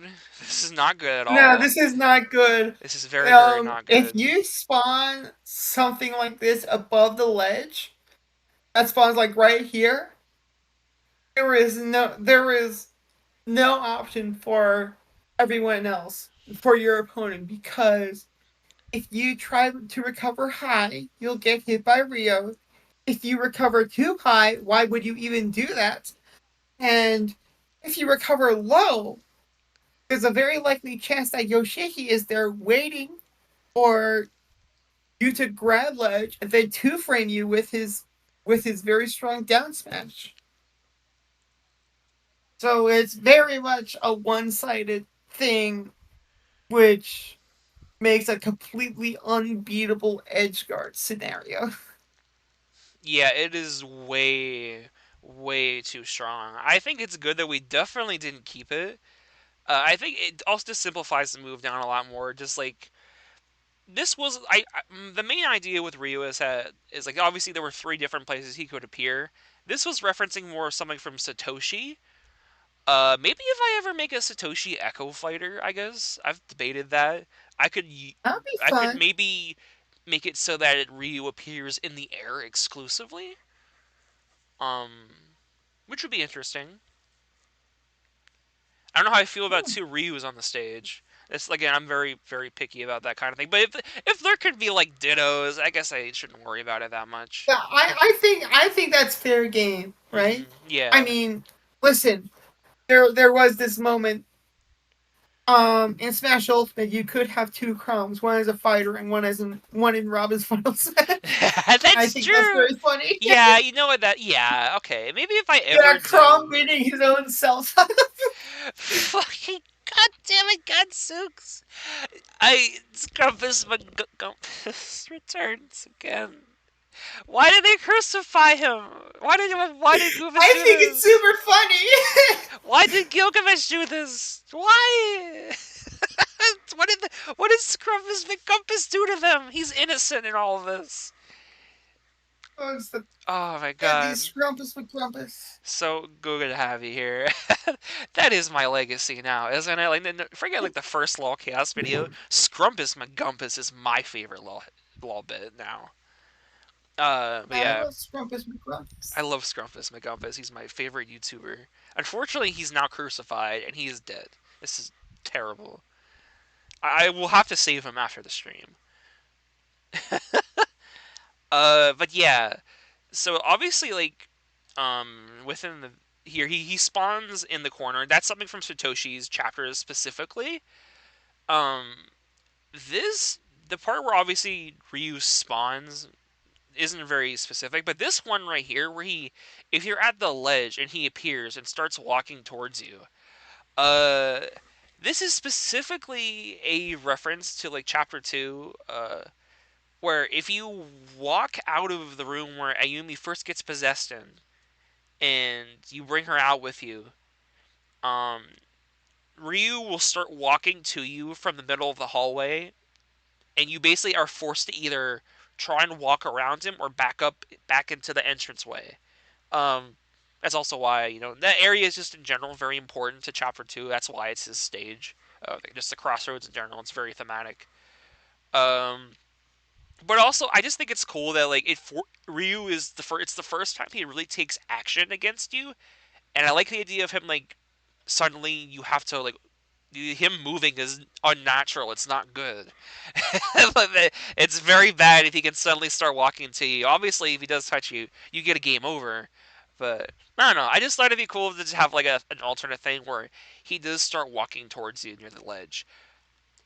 I also realized afterwards, after this video was done, there's actually some fun interactions we could do with this. Um, Huh? so if I'm thinking about this right now, if Yoshiki is still off stage, he would probably be considered on the ledge or something like that. Yeah. Uh, so that means if Yoshiki is knocked off stage and needs to recover himself, he can summon Ryu to automatically start applying pressure to help him get back easier. So like, Ryu is going to start walking up to like the ledge where Yoshiki is probably going to try and recover too, because obviously Ryu is going to go for Yoshiki. So the opponent has to either get away from the ledge or just wait there for as long as possible before Ryu gets too close and then back out, or chase I mean Yoshiki off that stage. is a very insane amount of setup considering Yeah, how it's a slow lot. Ryu was. It is a little slow, and that's why Yoshiki does kind of have a little animation whenever Ryu first pops up to show that Yoshiki's like, I can't look at him. So it is not too abusable, but I did think that was interesting. That is something he could do. Maybe if like he got knocked up high and he had to like recover from up above, that could be a fun trick to do. I don't know. I just thought that was interesting. And obviously, we specifically stated here you have to double jump over him to get around him. I don't know how true that actually is in hindsight, because obviously he has a really short initial jump, Yeah. and you can just also I mean, I teleport think around him. the version can still get over Ryu because he's short as hell. He is very, very short. He is a little guy. So I guess that's also incorrect. That is a little bit of a mistake now. But, he still is big scary. Big Oh scary. my gosh! God, you think I sound adorable? Oh, that's so nice of you. Wait, what? Katsuki said I Oh, sound adorable. yeah!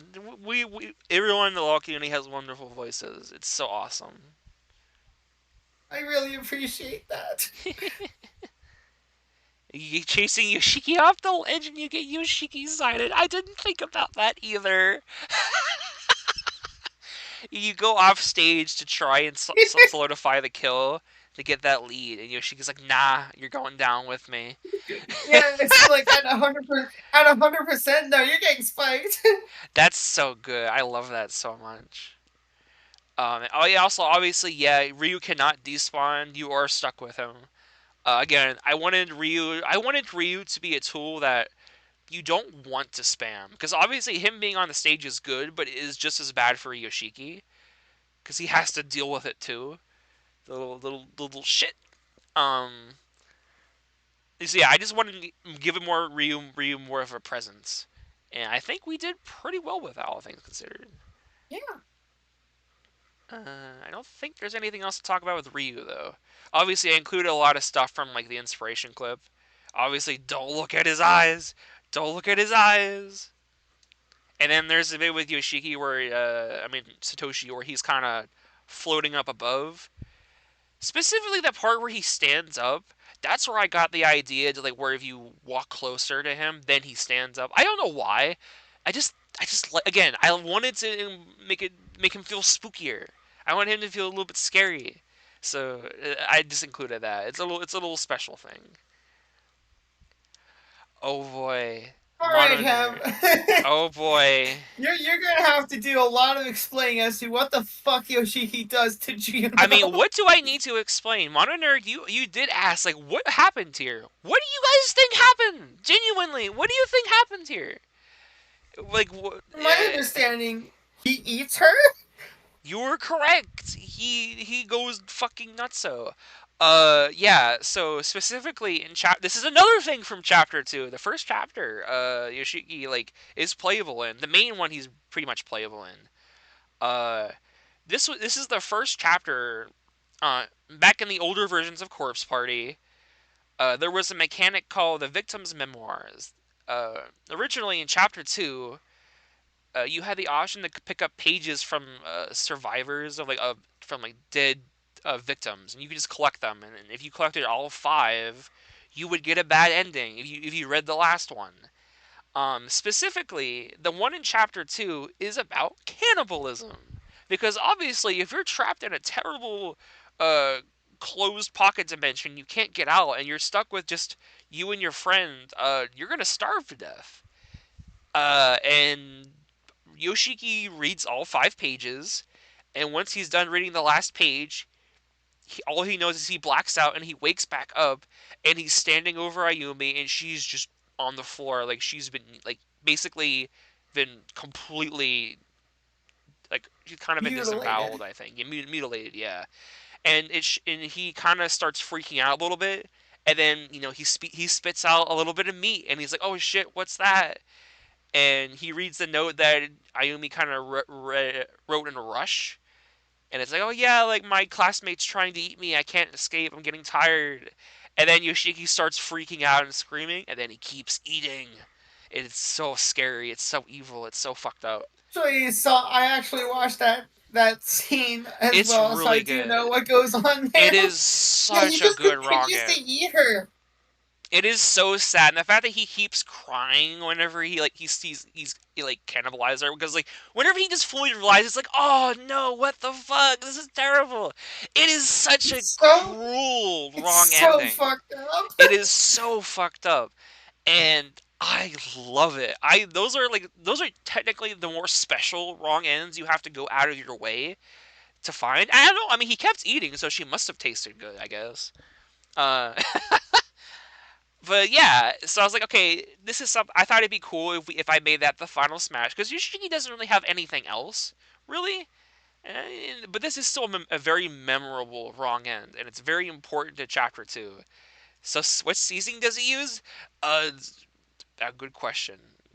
Maybe some of that acid he got from the science lab. Wait, and the ultimate chef is here. Yup, yup. They making a meal. Um.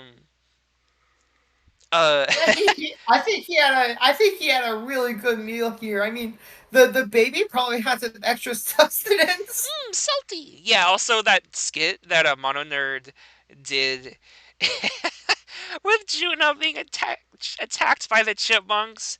It was fully Yeah. intentional for it to be Juno that gets attacked here. It was fully intentional. That was entirely my intent. Yoshiki being one of those squirrels that attacks her and eats her, and it is her. It was what kills her. Was it. It writes itself. It is so perfect. Didn't Terra cook people as the ultimate chef? I believe that is implied. Whenever he becomes an ultimate despair, he does cook people. I'm pretty sure. Huh? And it's never specifically stated what he does as an ultimate despair. But I mean, like, you can infer, I guess, like, what would an evil chef do in Danganronpa? I don't know. Eat, cook people, cannibalism. I mean, it's probably scarier than making sad food. It makes me sad. When he was desperified, yeah, yeah, yeah. Yoshiki ate, left no crumbs. He did leave a big body behind. That's pretty big crumb. It's a pretty big crumb. Uh, that being said, that's all because this is sort of a Final Smash that's based on something where he gets possessed. That's why he kind of like flickers here. That was the intent. In hindsight, I kind of feel like I should have added music to this segment. Uh, the way it like cuts from him screaming, uh, it doesn't work as well when it just cuts to silence. I don't know. Maybe that's something I probably would have changed. Maybe. That being said, the yell is actually from the anime. It's not from that wrong end. Like the little Oh yeah, final and the smash final thing. smash cut in is from Fire Emblem. Yeah, it's from Fire Emblem. So obviously, Shad does something similar for Fire. He does Fire Emblem Awakening critical hits for his for Smash Bros. Law Beatdown. Um, that was my idea. I'm gonna be selfish and take credit for that. I told Shad, why don't you just do that? That'd be fucking sick as hell. And he's like, you know what? You're right. That'd be sick. And I'm glad I got him to do that because I think Fire Emblem crits as like final smashes just works so well. And I Yeah, wanted to no, do they're it. so sick. It works really well. And I wanted to do the same thing, but I specifically chose well, not my favorite Fire Emblem game, but probably my favorite Fire Emblem game that left the longest impression on me, which is from Fates, which came out after Awakening. So, yeah, I'm also using a Fire Emblem thing, but I also like Fire Emblem, so it I doesn't think come out I of own nowhere. Fire Emblem Fates. I think Faith was the only ever Fire Emblem game I ever played, and Yo, like I think I played like 3 hours of it, and then I don't know. I kind of just never touched it again. I don't know why. it's kind of a depending on which one it is. Fates is definitely the hit or miss game of the series. Like for me, I like it. I was easily impressed, and I like Niles from Fire Emblem Conquest Fates. I like him a lot. He's really cool. He's pretty epic. But yeah, I can't blame anyone for not finishing it. I have a lot of friends who also don't like the game in my other groups. But yeah, so I included that. Obviously, the scream is from the anime though. He says oh, we probably should have included subtitles, but I forget. I think he said something along the lines of just like go and run now or get out of here while you still can. Because obviously he's trying to like he's kind of like freaking out while he still has like a little bit of sanity. But in the original clip in the anime, uh, that's not what's happening. He's that's like before he dies in the anime. He gets like Omega punched. Yoshikazu just punches a hand through his head, and it's really gory and fucked up. And it's probably like one of the worst ways Yoshika's ever gone out. Oh my Um, god! it's pretty messed up. But I love that yell so much. I think that's still probably one of the most memorable parts of the anime. So like I thought it'd be cool to include again, I include a lot of things from all throughout a Corpse Party's series, not just from the games, but from the manga, from the anime. Even though a lot of people don't like the anime, and I also don't really like the anime. There's so much wrong with it, but you know, there's some good things too. I'd include it. Uh, and specifically, this official art of Yoshiki is not very up to date art from Corpse Party. This is actually not the same artist who draw like the render, where he like in the profile little stock icon thing. This is specifically from what is it? There's been so many versions of Corpse Party. I'm pretty sure it's the original PC version. I believe the artist who did that stuff. That was before Ayumi had blue hair for context. But yeah, and I'm just gonna play this.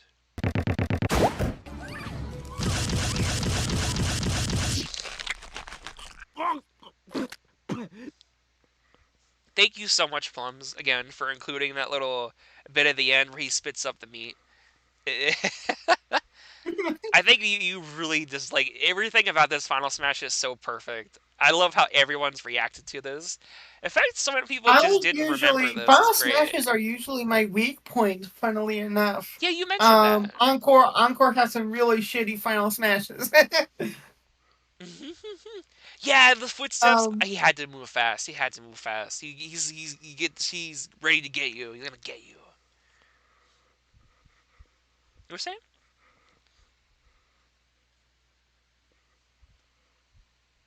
Plums? huh? You were gonna say something? Oh no no. Oh, okay, okay.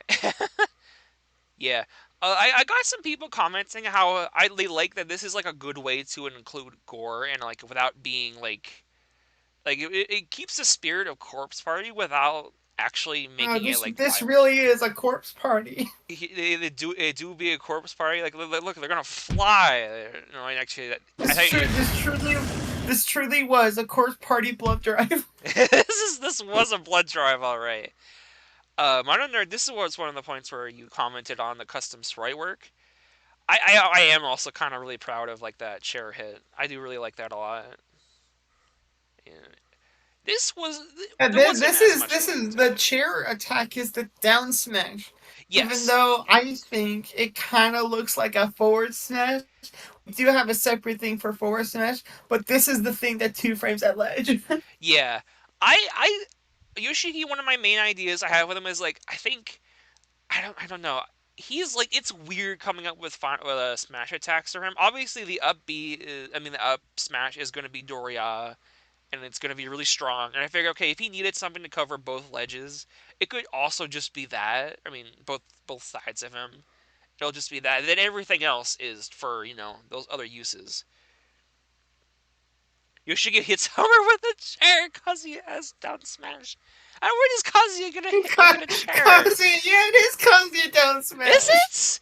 Oh, wait, really? I don't remember Kazuya bringing a chair No, out. well, I mean, unless it chains into itself 5 times, We should we because should that's what include that in like Kazuya the down smash does. It's so toxic. yeah, we have to do that for Juno's KO segment. Yoshiki chains like five chair That'd be down too on smashes. the nose.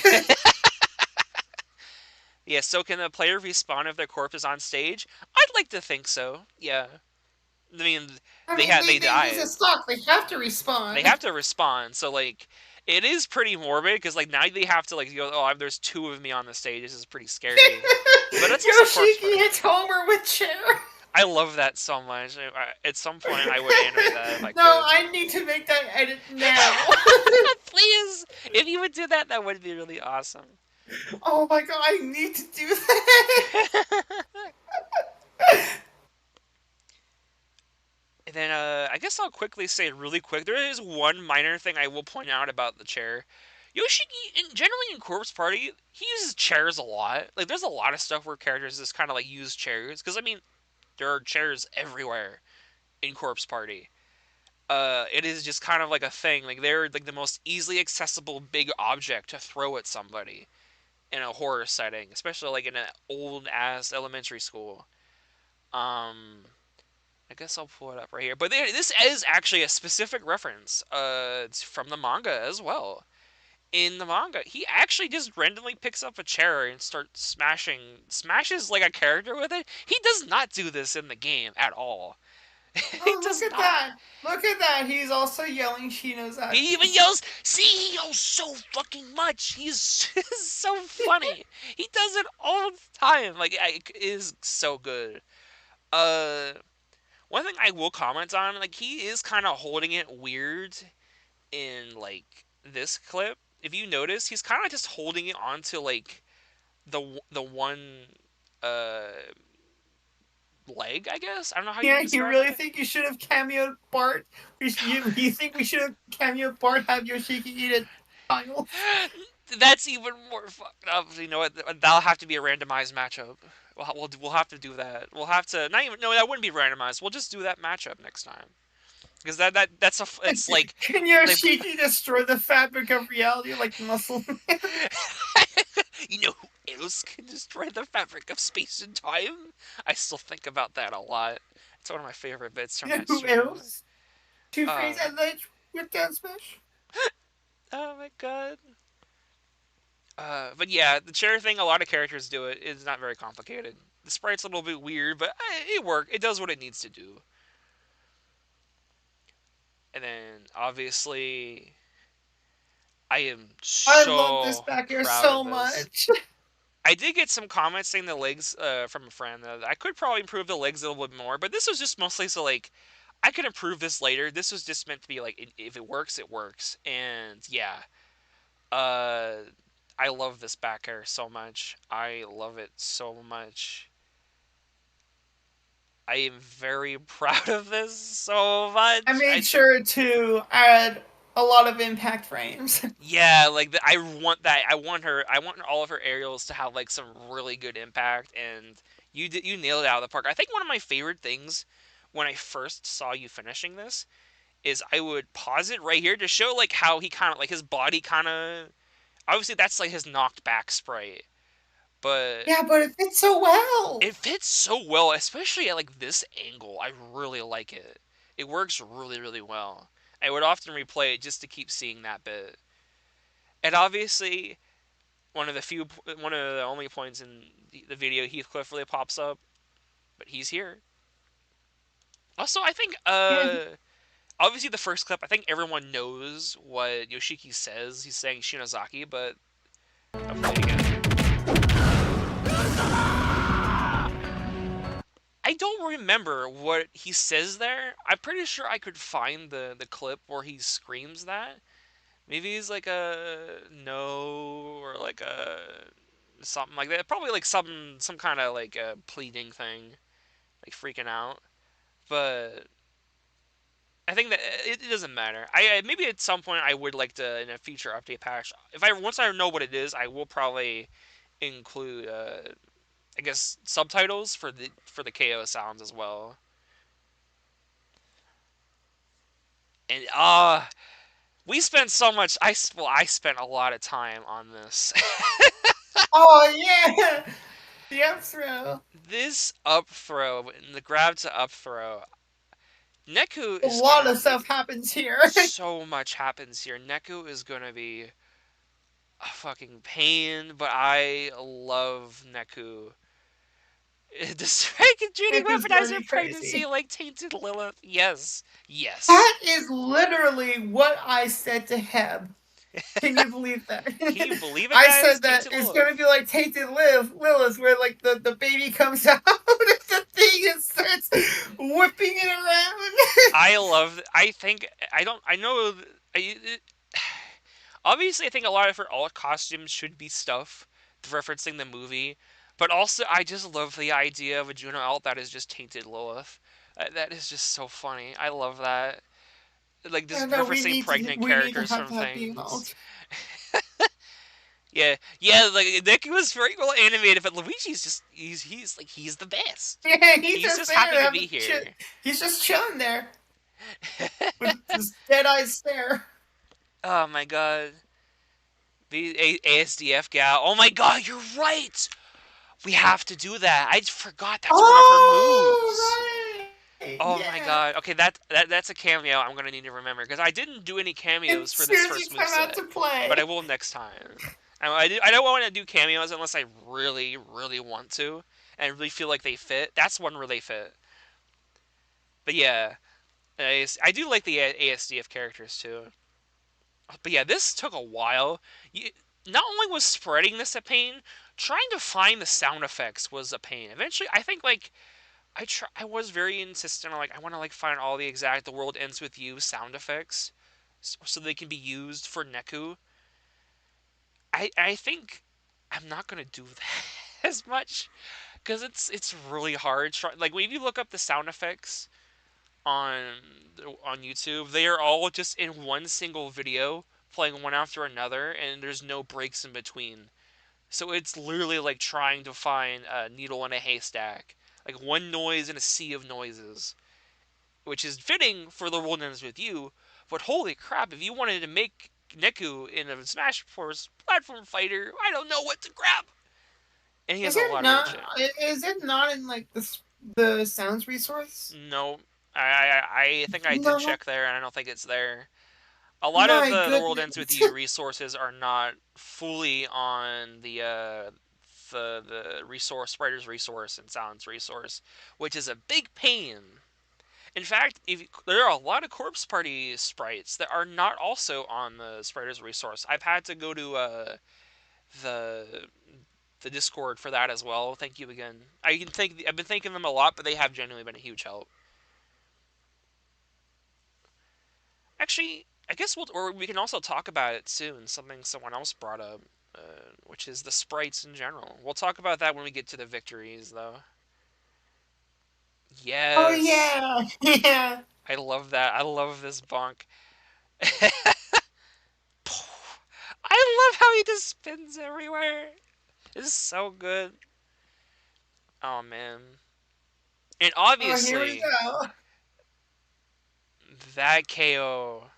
I'm gonna rewind it Isn't and let the that sound play. referencing the part where like this wire cuts him in half? Yes, actually, that was intended to be the reference. I'll play it again. Just you could kind of hear it. I think the way the sound effect was sped up for like obviously being able to Yeah, play it all. I could hear like The little the ding. like yeah, exactly the ding of the wire. Yep, that was intended to be the reference where I I just thought it'd be cool for every cross party character that I make. I want to give them a very special graphic screen KO if you manage to get it. This is a little fun little secret Easter egg.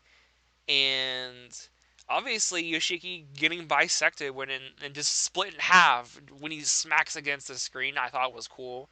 I was debating on including the wire effect as well, but I think that's a bit too complicated for me, so I just didn't do it. But we included the sound so you knew what happened. Uh, he turned into a corpse. Time to party. I mean, if this is the last KO, then yeah, you win. Isn't that I'm awesome? party. Like I did it. It's a corpse, and I'm partying. Yeah. Uh, I'll talk about it when I get to the victory screens as well. But I actually have unique sprites as well for this. If Yoshiki was killed on the last stock, I have a special image for it. But they went unused, obviously though. And this right here, these wonderful taunts. This taunt. A lot of these taunts are like two of these are from just hysteric birthday. If you and both of them are from the same chapter, but it's probably like one of my favorite chapters in the game. This is the same chapter where he does the flying kick. Like whenever Yoshiki goes up and he's about to like fight the guy who summoned Cthulhu, this is the first thing he says. You think you can just do whatever you want?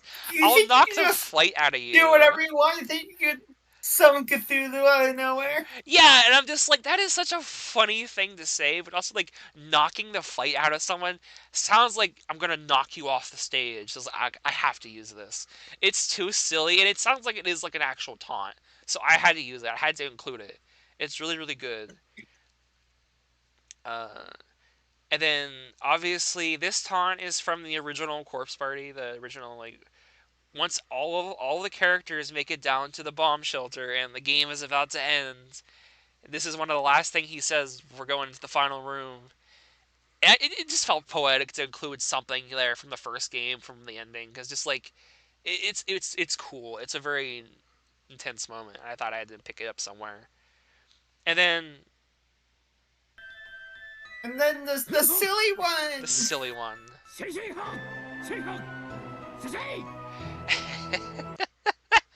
I What's he doing? This is a double reference technically. This is a reference to like a lot of stuff. This is like I could slap the cock out of you. Won't beat this. You're gonna beat the fuck out of you. He would say this. Um. So specifically in Hysteric Birthday, there's like a whole chapter where they go to a haunted mansion to find the book that summons Cthulhu. I guess with the portals. It's just that game is so weird. It is meant to be more of a comedy game, and it shows because it's just what the fuck. Uh but specifically, while all the characters split up and they go Scooby Doo hunting in the mansion, and they explore different rooms. There's a lot of references to a lot of different things. Texas Chainsaw Massacre, Saw, Jason Voorhees. There's a lot of, and then obviously Cthulhu pops up at the end.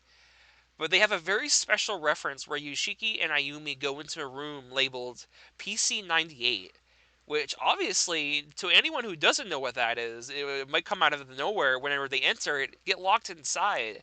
And they turn into their PC-98 designs, their very first appearances, where they had weird yellow skin, and Yoshiki had this, like, this sneer to him.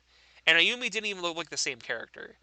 Uh, and one of the things in the original Corpse Party is at the very end of the game, there was a special boss fight against the final boss, which is what, you had to use all the characters, or like three of the five characters that still were alive, to beat the final boss. And she obviously wasn't even known as like the main villain. She was just called the Lady in Red. It was no, it's God damn it! That works way better in so many ways, and I can't say why. Oh my god! God damn it! Oh my God. Oh my god! Holy shit! Oh my god! There's another reason to cameo Bart. You're so right. It has to happen. But yeah, and in the original Corpse Party, all the five characters are given specific powers. Like they just straight up given RPG powers, and Yoshiki is given the power to buff himself. That is literally his entire purpose. Oh my He gosh! is literally. And he does this little pose like in the little NES hmm Final Fantasy games. I made it so he kind of flails his arms upwards like the Final Fantasy sprites. He doesn't do that in the specific, obviously in the game or in like the visual novel thing, but specifically, um, whenever like Yoshiki basically buffs himself up to give himself more attack power. Like he just remembers, oh yeah, this is PC 98. Watch Ayumi, I can get so buff and do this. So he just buffs himself and breaks down the door so they can get out of the PC 98 room. And then she's like, wow, that's awesome. Too bad we're outside, so we can't do it ever again. And he starts freaking out. So he starts making all these funny sounds, like he's trying to buff himself again. And it's so cheesy. And I just love, oh my god, I have to use this as a taunt where he's like buffing himself. He's trying to buff himself. It's so good. I love it so much. It's like one of my favorite things from that chapter. So yeah, I included it as a funny little Final Fantasy thing. It's a lot of references put right into one place. I like it. I really, really like it. And then I Grape soda. grape soda. I genuinely didn't know what to give him as a law food. We almost forgot about it actually. That would have been bad if I forgot with a lull that's so focused around food. If I didn't have lull food, I'd be doing something wrong. I That mean, not all lulls have lull food. not all of them do, but I feel like mine. I have to do it. It's too important.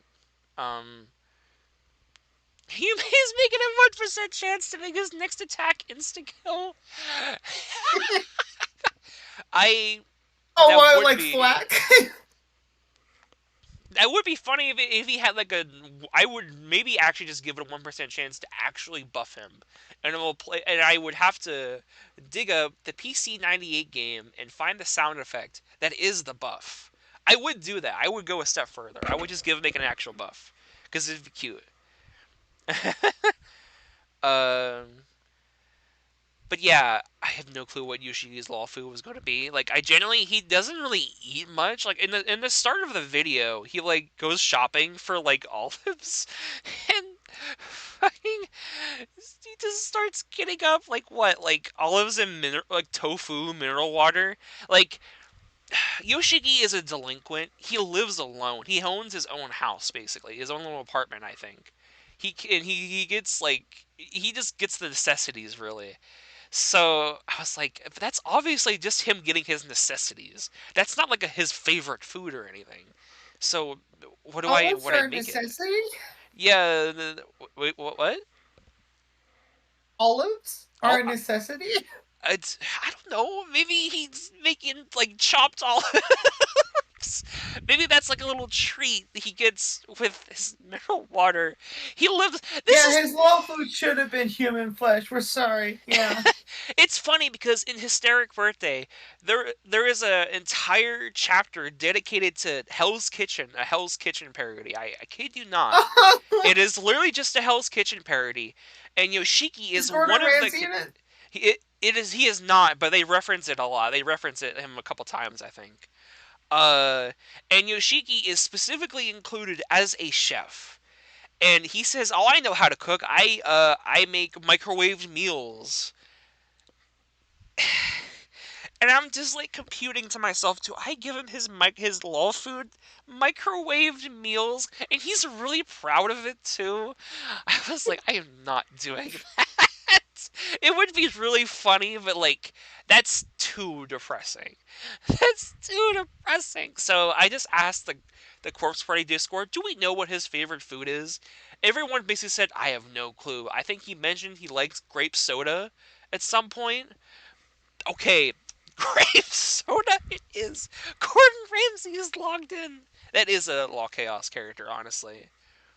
And that would be pretty funny. He would fit. But yeah, Either that or John Taffer. I'll do both. But yeah, so that's why he's law food, and yeah.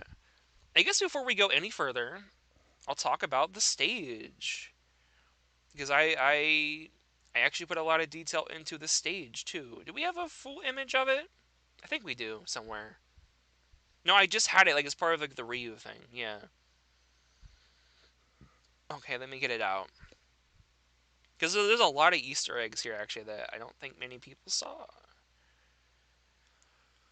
So obviously this is more of a full view. There's it definitely is a little bit more unfinished than I'd like to admit, but it works. It still works.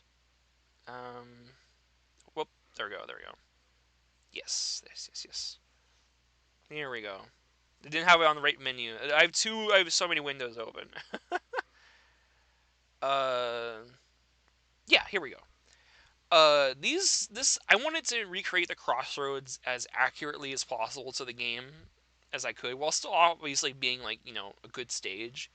The pit on the right, because obviously when the game first starts in chapter 2 there is a pit here, and the left is the walk off, because that's where you come in when you first enter this area for the first time.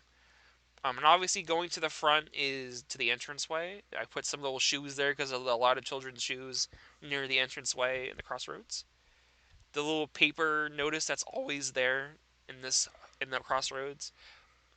And then very importantly, those skeletons in the back. Oh my god, this is like something that doesn't actually show up in the video much at all. Like I don't think they think like maybe the bottom one appears, but like other than that, this never gets through. I had to include these skeletons here for a lot of reasons. One of the big ones, well, immediately the only one is these are all very important characters. If you know anything about Corpse Party, they are they are dead kids, but they are not the dead kids. They are actual like really important characters though to Corpse Party that appear so much more frequently. But this is technically, canonically, their first time you will ever see them is in the crossroads when Yoshiki Ayumi come through. And this is the first time they see corpses as well. They see skeletons. They see these like, oh my god, that's a lot of bodies. And Yumi's like, we just need to keep moving. We need to just get away from here. It just feels weird. Uh, but yeah, some of these characters are very important, very big fan favorites, and they are in this specific order, these specific sprites, and I had to include it exactly like this. One of them, Jamba Sam.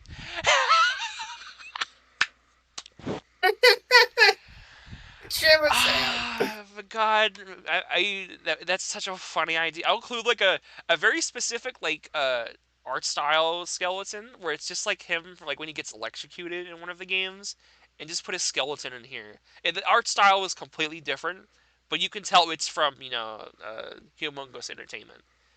That's how you'll know. But yeah, I just had to talk about this because I don't think I saw a single person mention the skeletons back there. Yeah, I forget their names specifically. Masato, I'm pretty sure, is one of these. One of my man. If you know Masato Fukuroi, the guy with the glasses himself, The the guy with the Chad himself, the glasses. guy with the glasses, one of the few The Corpse guy Party with the characters with the glasses. glasses.com. The guy with the glasses.com, exactly. It's him. He's there. And I think Kai Shimada is up here as well. Tomuro Okawa, I'm pretty sure, is here. And I think the fourth skeleton is just like a random student. Like I don't remember their specific name. They might just be an extra. But there's like three. There's already like three important skeletons there, so I had to include the specific formation in these specific sprites. So yeah, I it's such a specific detail. Yeah, it is like this layout was very important to me. I came back to this a lot. It is kind of a shame that not many people got to see it, but yeah, that was an Easter egg that not many that I did include. Now you know. I think about stuff a lot. All right, and I love this quote here. Aw, man, one of the best parts of Blood Drive is when Yoshiki gives Ayumi head pats. And he says this. It is Oh, like it's genuinely one of the sweetest moments in the entire game. It's and maybe even the whole series. It's so earned. It feels so. It's not like taken like as a joke. It's not played up to be serious. It is just genuinely like I am like really just being genuine. I want to protect someone I care about and I like, and she's just nice. It is very sweet. It's very wonderful. I didn't know what to do originally, but I thought about it. I'm like, yep, it can't be anything else. All right, now we're gonna talk all about it. right. These these sprites are very These blurry, these and sprites you are told me blurry. that you have this, and you told me that the blurry sprites are intentional. Yes, I am going to confirm it. I got a comment about this. These sprites are so blurry. This is 1,000% intentional.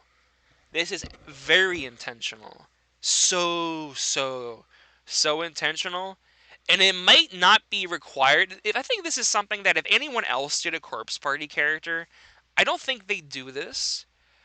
Uh, but I wanted to do this, and I'm going. And I have the. I will say maybe these victory sprites don't need to be this blurry, but I'm going to show you in a second. Waligi. um, let me quickly find it. So as everyone knows, I am very sure there are a billion different versions of the of Corpse Party. It is comedic. It is so funny how many there are. I'm gonna show this screenshot right here. This is the PC version. I'm pretty sure, which is also based on a phone game. Oh god, there is a version of this that you can buy on Steam right now where the game looks like this, where Ayumi just has these weird Oh sprites. wow! The overworld is completely different. It's a lot more simplified. It's a lot more cartoony and colorful. The art style is completely different. Are Um, you still able to buy the game where they all look like they all have yellow skin like the Simpsons? no, you can definitely. I don't think you can get the yellow skin one with the Simpsons anymore. That is like, but there is a Oh, translated version on the and Memories of what's the Fear forum. point? I know, right? We can't have like the accurate, like ugly sprites. I think you can find them online, but you definitely. I don't know how you would even get a hold of that anymore. That being said, he will have an alt based on that because he has to. But I will continue. And then after this, obviously it didn't start. It started out as a PC game, but and it's on Steam like this now.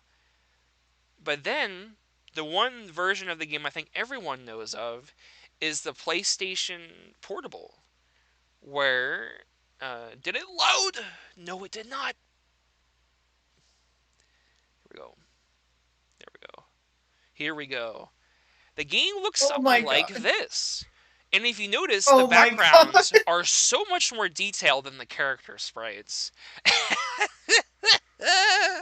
That is It crusty. is crusty. It is terrible. It looks awful. I kid you not. They only updated the backgrounds and added unique CGs and voice acting. All of the character sprites and like the skeletons are literally just the reused like these sprites, which is really bad when you have Ayumi on the screen with her updated visual art with blue hair and her sprite looks exactly like this. It's a such a giant problem. But I've always loved the PSP version so much more in a visual That sense. is a deep cut. It That is is a a very very very D-cup deep cut. personal taste thing. because in it, if you notice in like the modern version, which I will pull up now, if you bought the game on Steam or on the PS Vita right now, it would look something like this.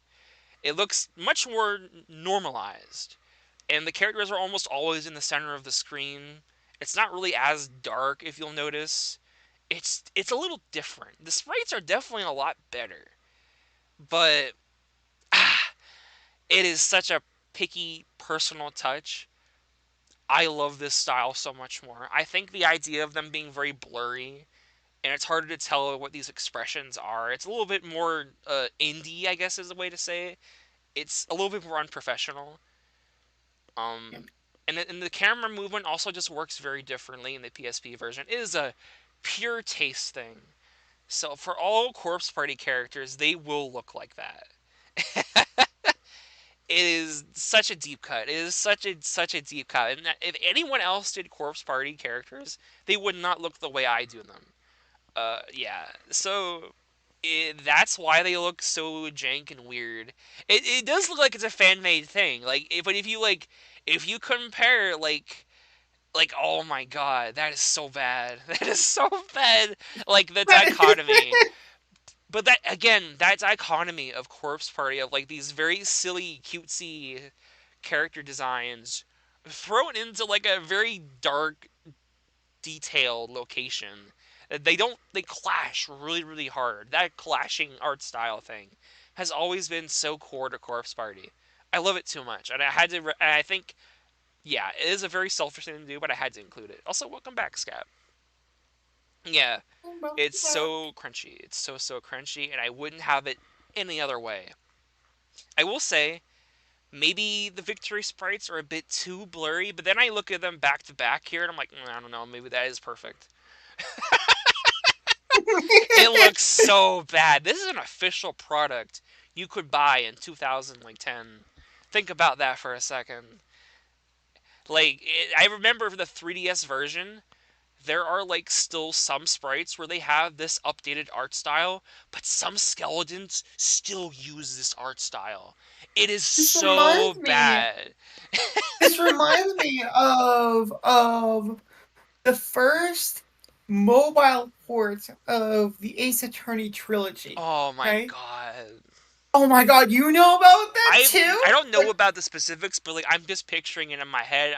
I can see it now. Like what okay, you could have. so there are mobile ports of nearly every single Ace Attorney game, and the Ace Attorney trilogy has had two mobile ports. One is of the recent is the good one. Like updated graphics. It's smooth. It's amazing. The old port was so ugly. It was so ugly. Not only was it ugly, the game um ran at like very intentionally ran like 10 frames per second. Oh no. And this wasn't a lag thing. This was the game. They gotta extend the playtime. Look up Ace Attorney mobile port 2010, I think, and you'll see just how abysmal it is. I need to do research on that. That sounds awesome in like the best way. I love bad video game ports sometimes. I think they're very charming. Always a fun little bit of history to like every little franchise that it happens to. And Corpse Party definitely got it really really bad. Why does Corpse Party have as many versions as Rayman 2? Good question. And they all have different stuff. It's great. I think it's funny though because like they all have their pros and cons, and which makes it more worth it to play all of them at the same time. But yeah, um, and this I guess I will quickly talk about one of my biggest regrets. I think with the first move set is probably the just the victory screen in general. I definitely rushed this. I can definitely admit that much. Uh, I didn't really know what I wanted to do. I was kind of very undecided on how I wanted the UI to be. I a lot of these characters I feel like wouldn't work well in the background as they are for certain lose poses. Like, oh my god, I don't think I can animate Neku being erased in his lose pose. Like, oh my god, you cannot make me do that. I know a lot. I know I got said it's kind of a shame. That being said, I did actually try to like give some lose poses to Yoshiki. Like, I had to like do something. Uh, do I have them somewhere? I guess I can open them up really quick. Uh, Yeah, I I do have think them. you do have them. I think you Yes, showed them to I me. showed them to y'all. I think Let me I see. have it. Hold on, let me see if I have it. I don't think I have the GIF loop of his regular lose I think I pose. do have the gift. Let You me do? see. Okay, I please do share. I do. I do. Yes, here we go. All right, let me open in browser. It's so tiny. These, I oh yeah, I should say that It's very these tiny, the and whole that reason means it this would be happened at very all. blurry. Yeah, that's why this happened because Plums had to manually resize everything, and that is why everything is blurry. Yeah, and I tried to fiddle around in Vegas so that like it wouldn't appear so blurry, right? Like I Yeah, had to. you had to really fiddle with it. It did work at one point. Like I had like I had like there was a nearest neighbor option, but it only worked at the video preview and not the actual thing. It worked I out was though. devastated. I think it's funny that you still went ahead and didn't like tell me about this and just like, yeah, let's just make it blurry. Because I am glad that that happened. I am so happy that it is intentional. It is a mistakes into purposeful miracles. Let's pull up this animation. So specifically, what his regular lose pose was going to be, it was going to be this like little loop of him when he's suffering from the darkening. I think it's the only time in the entire series where he suffers from the darkening. I'm pretty sure. And if you know what the darkening is, the corpse party stuff. Anytime a character basically gives up hope or an evil presence gets a hold of them, the darkening gets them, and it takes form in different ways. A character might react in ways they don't want to. It might do things they don't want to. It might make them react violently. It might make them react more in depressive. For Yoshiki, he just totally gives up. He just totally gives up. It's really sad. He succumbs to the darkness. Yeah, he just gives in. He's. I think it's like specifically, it will only happen. Uh, which is like, I guess I'll say really quickly, this victory screen here where he says "fuck yeah, suck on that world."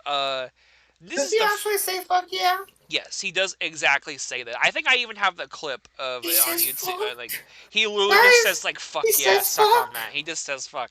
Yoshiki canonically has said "fuck," which I think it's honestly the probably the best way to use it because this is only he only says it I think after they escape the school. He and Yumi get out of the school, like they're just back home, and they realize he's like, "Holy shit, fuck yeah!" It is like so perfect. It makes sense for a victory.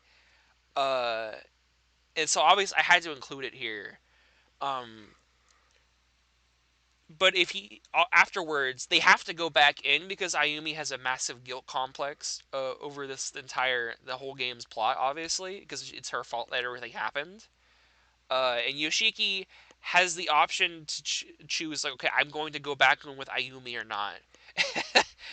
There is literally no reason you would say I don't want to do that. Like if you're a good person, right? You as a human being should know, okay, Yoshiki had his character arc in chapter 2. He's not a coward. He's a little delinquent guy. He's going to go back in with Ayumi and help his girl out. And it just makes sense. But you can choose to stay behind.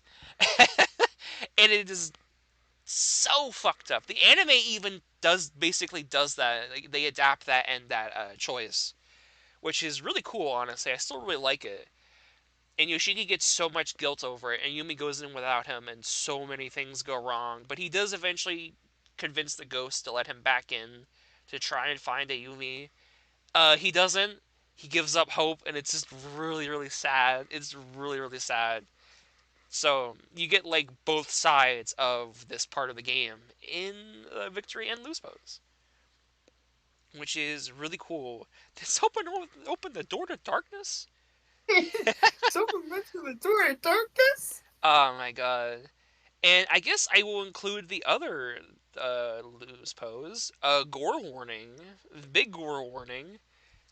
If there was going to be a lose pose on the thing, it would look something like Oh my gosh. this. He just kind of completely is bisected.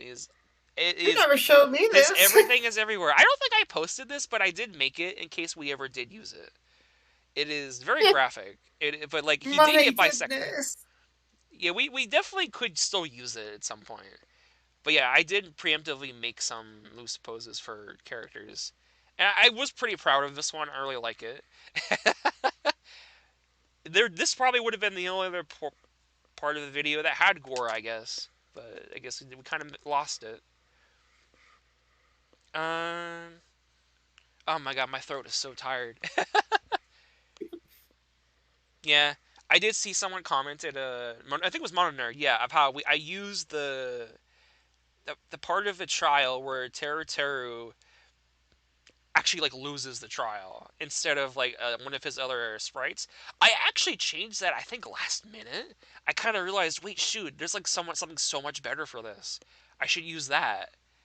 Uh, but Yeah, yeah, because his old one was him foaming up. it was him like where he kind of Foaming at the starts mouth. foaming up because I love that spray, and I didn't know where else I would realistically like put it.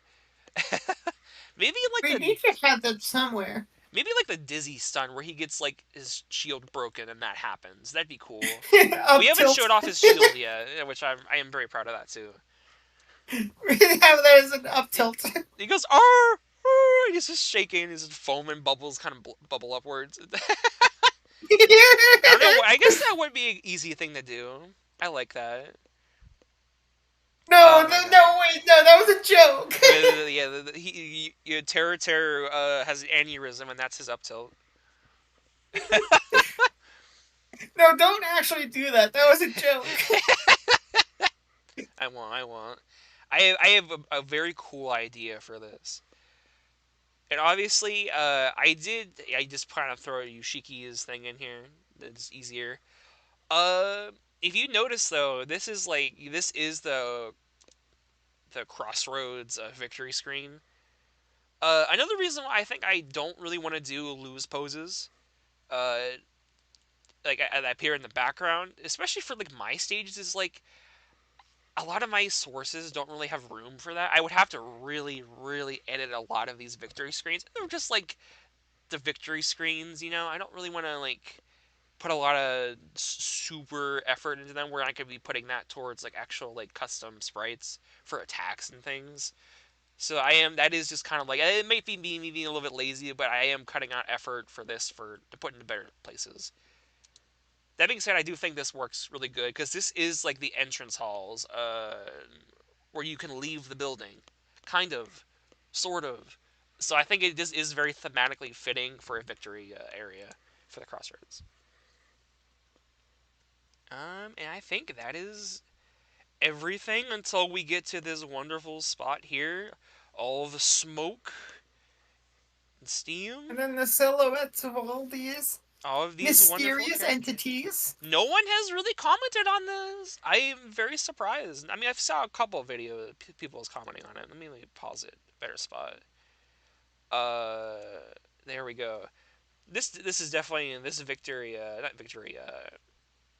Character select will get probably touched up in the future. This is just kind of like it's here. We exist. The silhouettes. Yes, the silhouettes.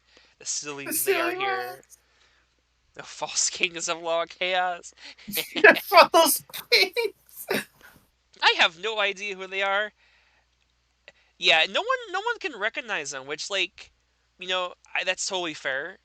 Uh, who are you people? I will say I have shown. Oh yeah, yeah. See, Monitor got it. Like a lot of these characters, if you've seen like some of these characters are definitely more familiar than others. Like obviously Corpse Party Girl, right there, main villain. None of them are pajamas.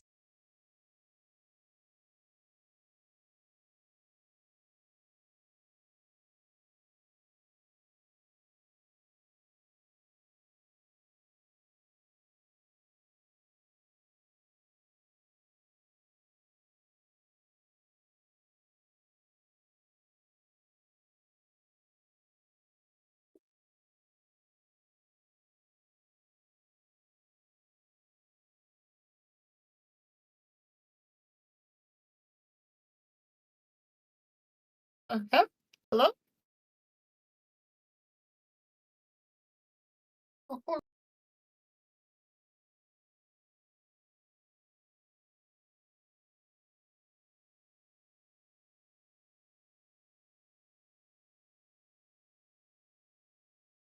Having trouble here.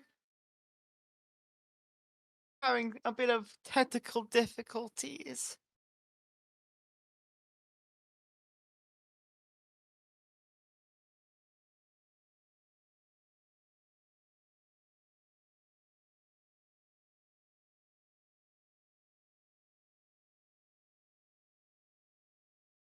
Oh no!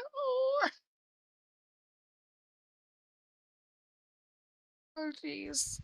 What do you It is mean? Am I dead. back? Am I back? Hello?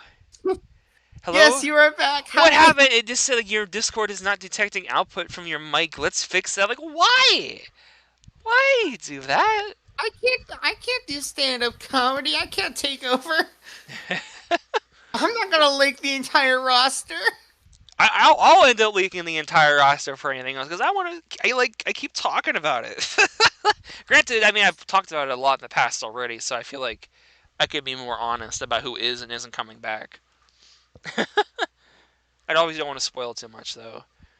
But yeah, I'm heard now. Doofus Goofus, shut up. He will not get me this time. uh, I will say specifically, I saw someone comment on Frank West. Genuinely considering, maybe I won't do him anymore, because obviously Dead Rising 1 got a remake and I haven't played it yet.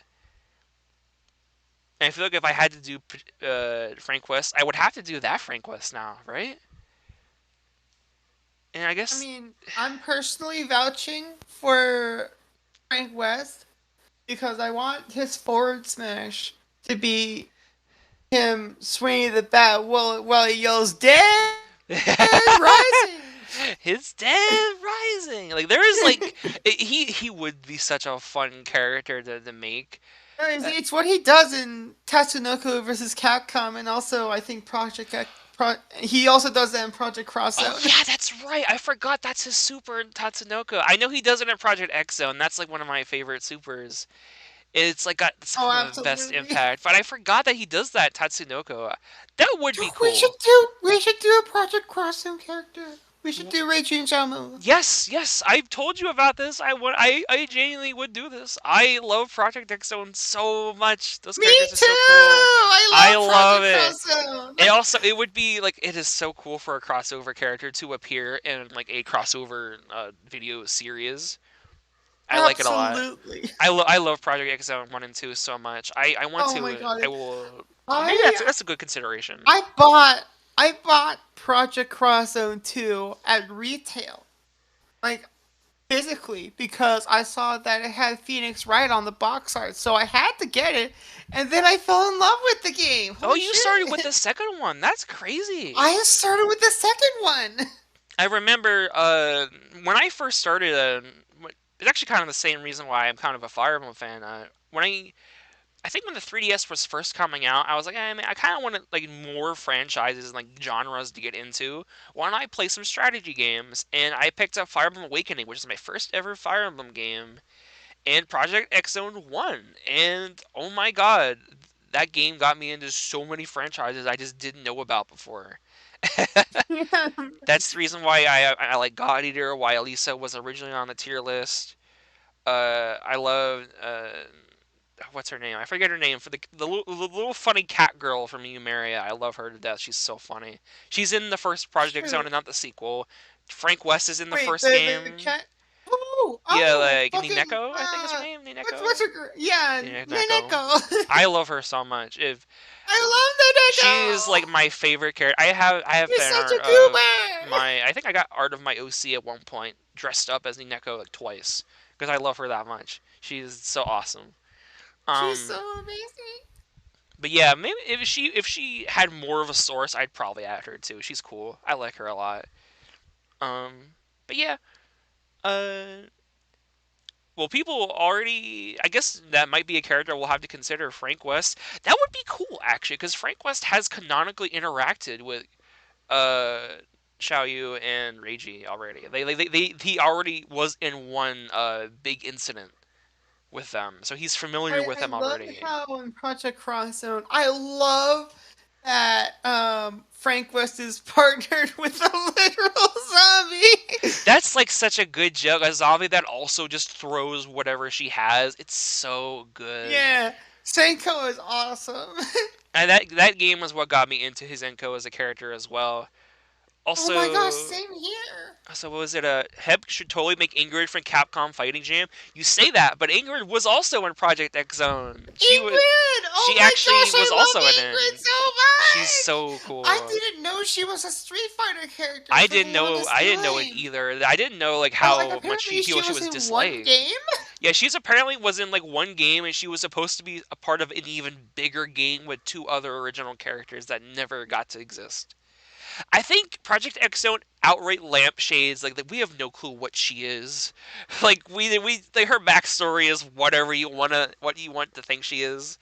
It's very very funny. She doesn't take anything seriously. It's great. But yeah, so I saw someone say something like what was it like? These six characters aren't the roster. I think maybe that comment was erased. Uh, I mean, I guess it's like one, two, three, four. Oh, it's six. I'm dumb. Why am I? But yes, the six right here are definitely going to be the locked in six. That obviously is it's going to happen. Uh, Oh, I think the commenter said that the six characters in the roster currently aren't the silhouettes in the back. yes. The characters that the characters in the back. Uh, I mean, I think you can put the pieces together. Maybe, perhaps. They may or may not be characters. I don't know how to like dance around it. I'm not good at lying. I Me mean, neither. I'm a horrible liar. lying is so hard. I love talking and So I love it's hard. so hard to hide things I'm excited and passionate about. I will say, uh, I think everyone should recognize at least three of these characters. Mononur got one of them, obviously the Corpse Party girl. The character on the left is someone who I have talked about before, and so is the character next to the Corpse Party girl.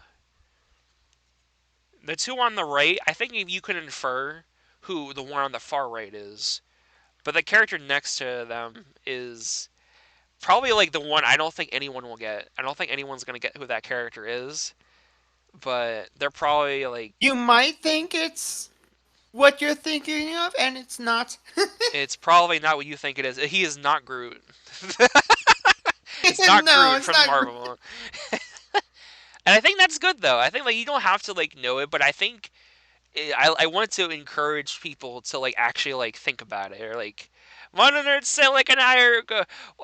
I was gonna say like I think didn't we already talk about that? Like well why monitor say I thought I answered that. What was it? Oh my god, I already forgot. You definitely asked something. I think it's something like from the original video you made, and I touched on it. God, shoot, I don't remember what it was, but it was something about the video. I want to make sure I talk about everything, obviously. I want to make sure everything is discussed. I don't know. If you have any questions, I will answer them. I guess you just ask them now. Ask them.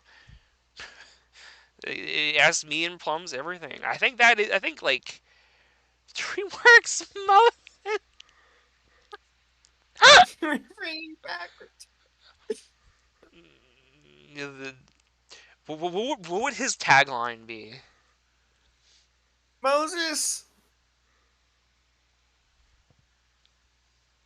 parts the seas, Yeah, maybe. I guess I was gonna say parts the tide or brings the tide. I don't know. But yeah, that makes sense. Oh yeah, I did see Master Marks. If you can add any object show character to the roster, who would you choose? I'm gonna be completely honest with you. uh, let's just people go. That's really good. Okay, I've never watched a single object show. I'm gonna be honest with you. If I, I've I, been I've never, I've only watched one object show in my life, and that is Object Show 87. Um, I think that's the best object show ever. And I think you should watch Object Show 87 too, Heb. It's pretty I would funny. be open to like trying it because I know a lot of people in the law community are closely connected. There's so many characters from Object Show in like laws and rosters and such. So it would be something to eventually check out. I am not an object show fan by any means, but I'm not saying that object show is bad. I do respect, the fans of object shows. I just never got invested into it. Look, Yeah, no, but nothing tops Object Show 87. I'll be real to like I am a very open-minded person. I if you like something, that's cool. I'm like 27 years old, dude. Like Is if it the you one like with the something, I'm lamp? not gonna No, it's crap over not. you for it. It's not the one with the lamp. It's the one with the PS Vita. Yeah. Oh, I think I've heard of that character. I think that's been posted at one point. That actually makes me curious because I used to own a PS Vita. That thing sucked so bad. I remember playing Corpse Party Blood Drive on the PS Vita when it launched. Oh my god, it was so bad. It was so bad. But yeah, that is something I will maybe I'll consider Object Show character. It's something I've debated about checking out, but I will never diss someone. It's not my thing right now, but I'm open to it. Look, as long as you don't like, as long as you're not a Jeffy person, please, Oh God, no. please don't be like that's just offensive to me. Respectfully. Moses delivers This is us. delivers. Hasn't someone done that before? Hasn't like isn't that more? No, I thought that was Mormon Jesus's, but no, I think that no, that's not done yet. Oh It my god, delivers us to Smash. delivers us to Smash, delivers us to Law. That's like so good. I love that. That's funny. That's just funny. All right. Let me see. In my video, I referred to the upbeat not having special fall. That's right. Yes. I remember you did mention that. Yeah. Right. Oh yeah. I When you imply that if you up B and then you go and you don't go into special fall, can you go into up? Can you do up B immediately after? No, you cannot. Um, it is strictly once per airtime. yeah. I Just think like it's fair. how, just like how, Banjo Kazooie in Smash Ultimate has the jump pad, Hmm. right? If like that's the jump pad as the up B, and you don't go into free fall. You can still air dodge and do aerials and even double jump if you haven't used it already. But the one thing you actually cannot do is use up B again because then you'd have infinite recovery. I think if there's one thing I'd consider, maybe is like if you air dodge out of the initial, like when he's first about to teleport and he air dodges there, maybe you would have the option to then teleport afterwards, like if someone was about to I attack don't you. But like you know. already have armor, so there's not really any reason to do it. So I don't know. There's probably Yeah, like not really a reason. Yeah. But yeah, I think it's just better that he gets it once for airtime. He already has like the side B, to move himself a little bit. So just use that, uh, double jump, and then up B, and he should be good. yeah. Also Ryu off stage, maybe that might help a little bit. I don't know. Yeah, yeah, like if you get hurt by Ryu, like after you do up B, then you could probably do up B again because That's that's that that is is how recoveries work. that is true. So there's some tech there. But There's some like that tech is there. super, super, super You're situational. really pushing it at that point because that's stun. You're eating a stun for that, or maybe death. Yeah. It's stun or death. One of those is definitely objectively worse than the other. Or even worse, stun then death. Yeah, That's that's still exactly what I was thinking. Like at death, at least you die. If you get stunned, you're basically dead. Like that is worse because like you can't do anything. You're basically helpless forever. yeah. Um, and then we see unrelated to Chaos. Uh, any character you want to see from Beatdown cassette Nova empty slots. Beatdown Pencil's Marth, please. CDI link. Pantsless Mars. Pencil's Marth. We need I that. campaigned for If him. if he doesn't win, beat down empty slot. That's gonna be another consideration for chaos. Yeah, honestly. I love Fire He Emblem needs memes a a lot. Fire Emblem character here. I honestly keep debating on what could be a Fire Emblem character. It would just be like spreading them is like my biggest thing. What would I do? You know? I keep wondering if like there's a lot of Fire Emblem Heroes sprites. I could maybe do something with that. I don't know. That would also be kind of cheaping out. And it's weird. It's definitely something I am considering though. Don't be surprised if more Fire Emblem stuff eventually pops up. I just don't know how yet. Let me see. Someone definitely asked, why out of all Danganronpa characters did you choose Teru Teru? That's an easy one. I like Teru Teru. I think Teru Teru is a very underrated character in Danganronpa, and I he's a chef. I think he's genuinely a really well written character, and I think he's a more out there pick, which fits for Law. I think he's not a protagonist. He's not a main villain or rival character. He's just, I mean, Danganronpa spoilers. Do you? I think I don't everyone know. knows I what. mean, it is the first chapter. It is the first chapter. It is the first chapter. But that is like that gives him a level of infamy that he is like he has his time in the sun and he's out and he's gone, and then he has some time in the anime and that's really it. And I think like that gives him more interesting stuff. Like, there's like it's compact what you can work with, and I just think he's more interesting as a character. He's different than how you would handle other Danganronpa characters. yeah. And then the minute SML character ends up in the tier list, it will be over the. It's sound, you know. I, I don't even know what to say to that. Like, what? Imagine if we got like a really good move set for an SML character, and they're just like, yeah, like That would be. we can't say no to it. Like, it just we can't deny it. That would be that would be an era defining moveset, honestly, for the community. That'd be a new era. You know, we have our golden era, we have the revival era, we have the beginnings. That would be the SML area era. God damn it. Um, no mean for self plug thoughts on the abandoned characters tier list.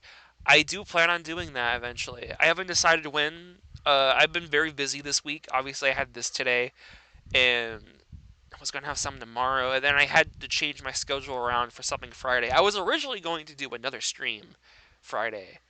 That was gonna be when I would do more matchups, and I would have another guest on. But some stuff has happened, and I'm gonna have to postpone it a little bit, which sucks. But As long as it's not Jeffy, I think I'll tolerate it. Yeah, that's my consensus as well. I think if it's not Jeffy, I'm fine. Jeffy's just Jeffy is just offensive to me. I don't like Jeffy at all. But I remember after that happened, I started seeing clips on Twitch. I'm not Twitch, Twitter, about people posting clips. I think it's like the dad or something, and how he would like throw things, and like there was like some genuinely well told bits of stuff rolling around the house and smashing into a guy in the back of the head off a stove, and it spills stuff everywhere.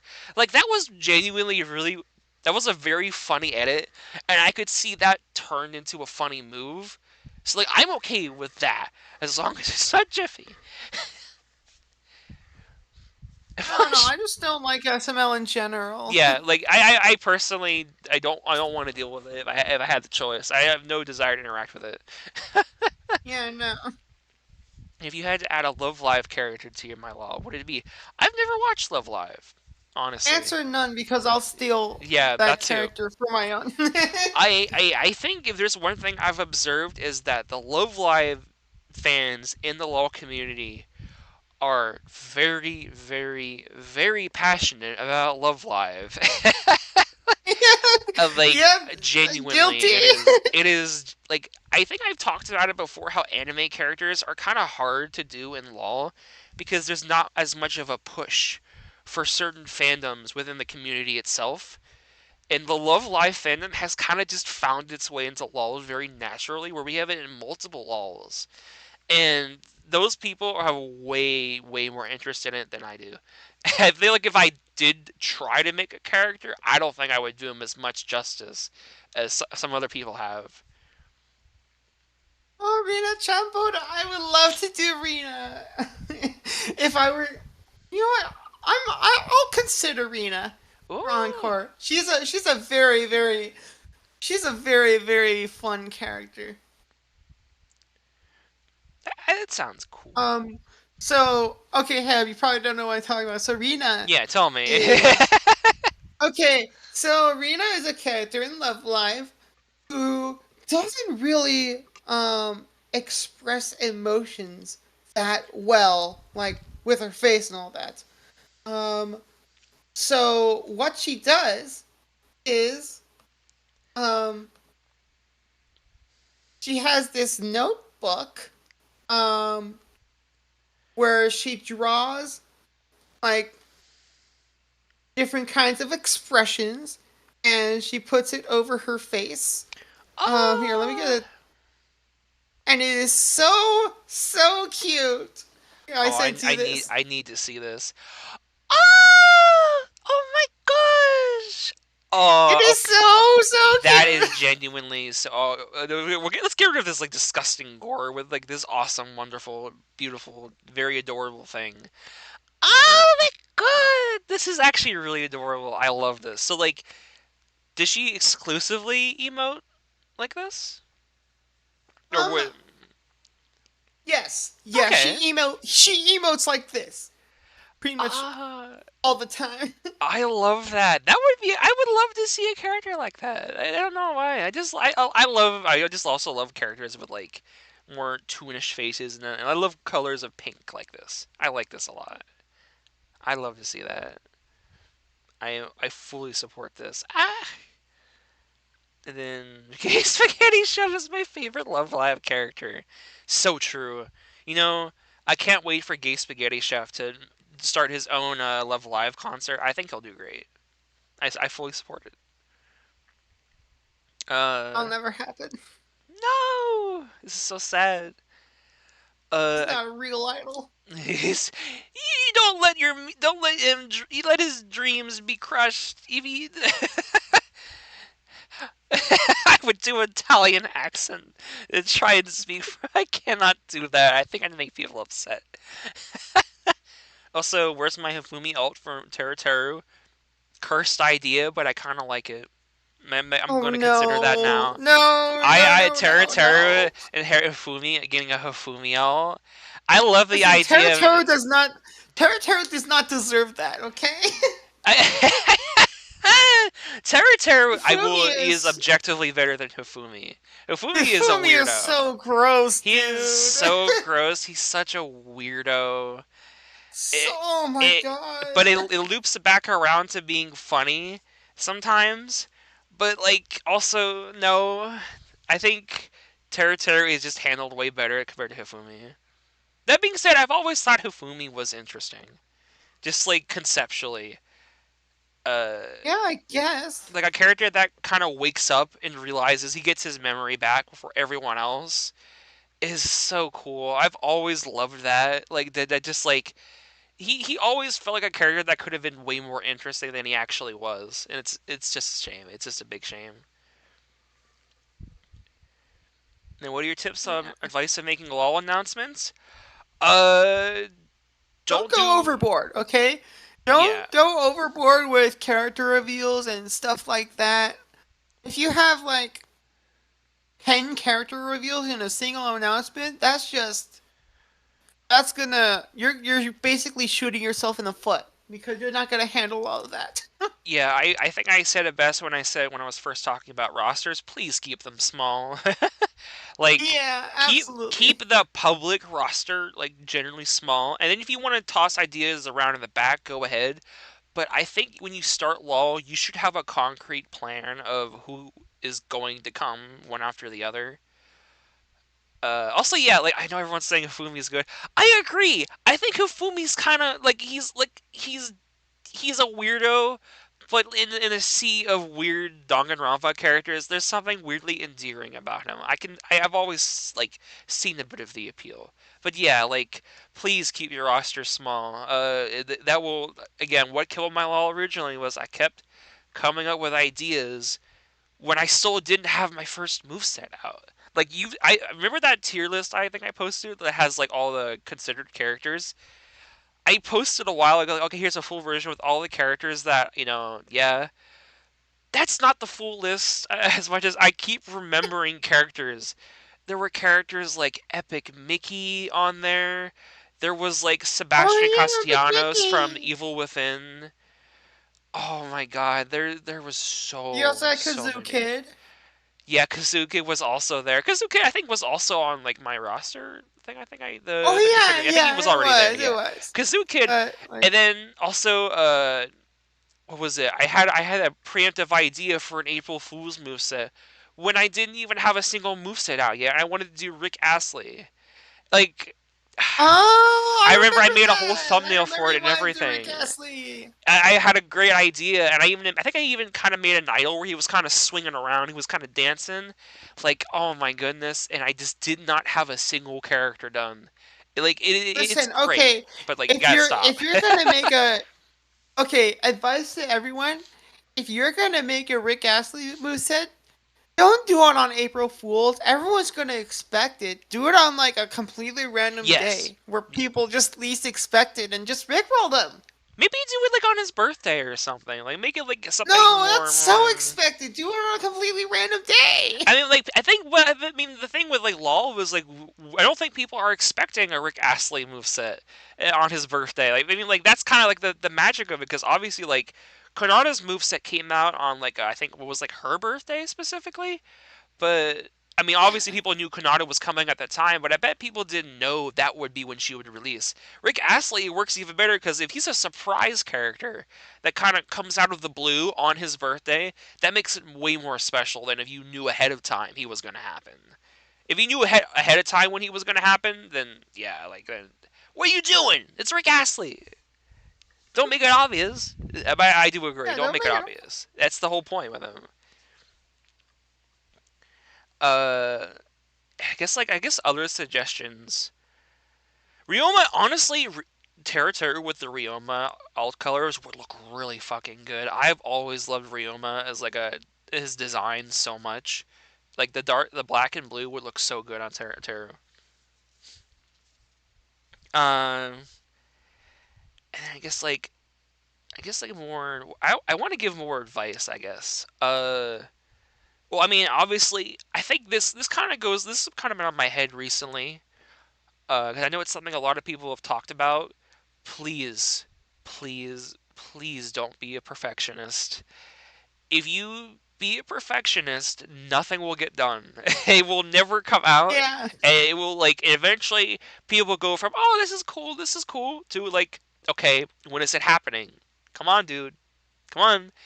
And there are some laws that I know they're really really high quality and talented, and I just want to see them like just put a moveset out already.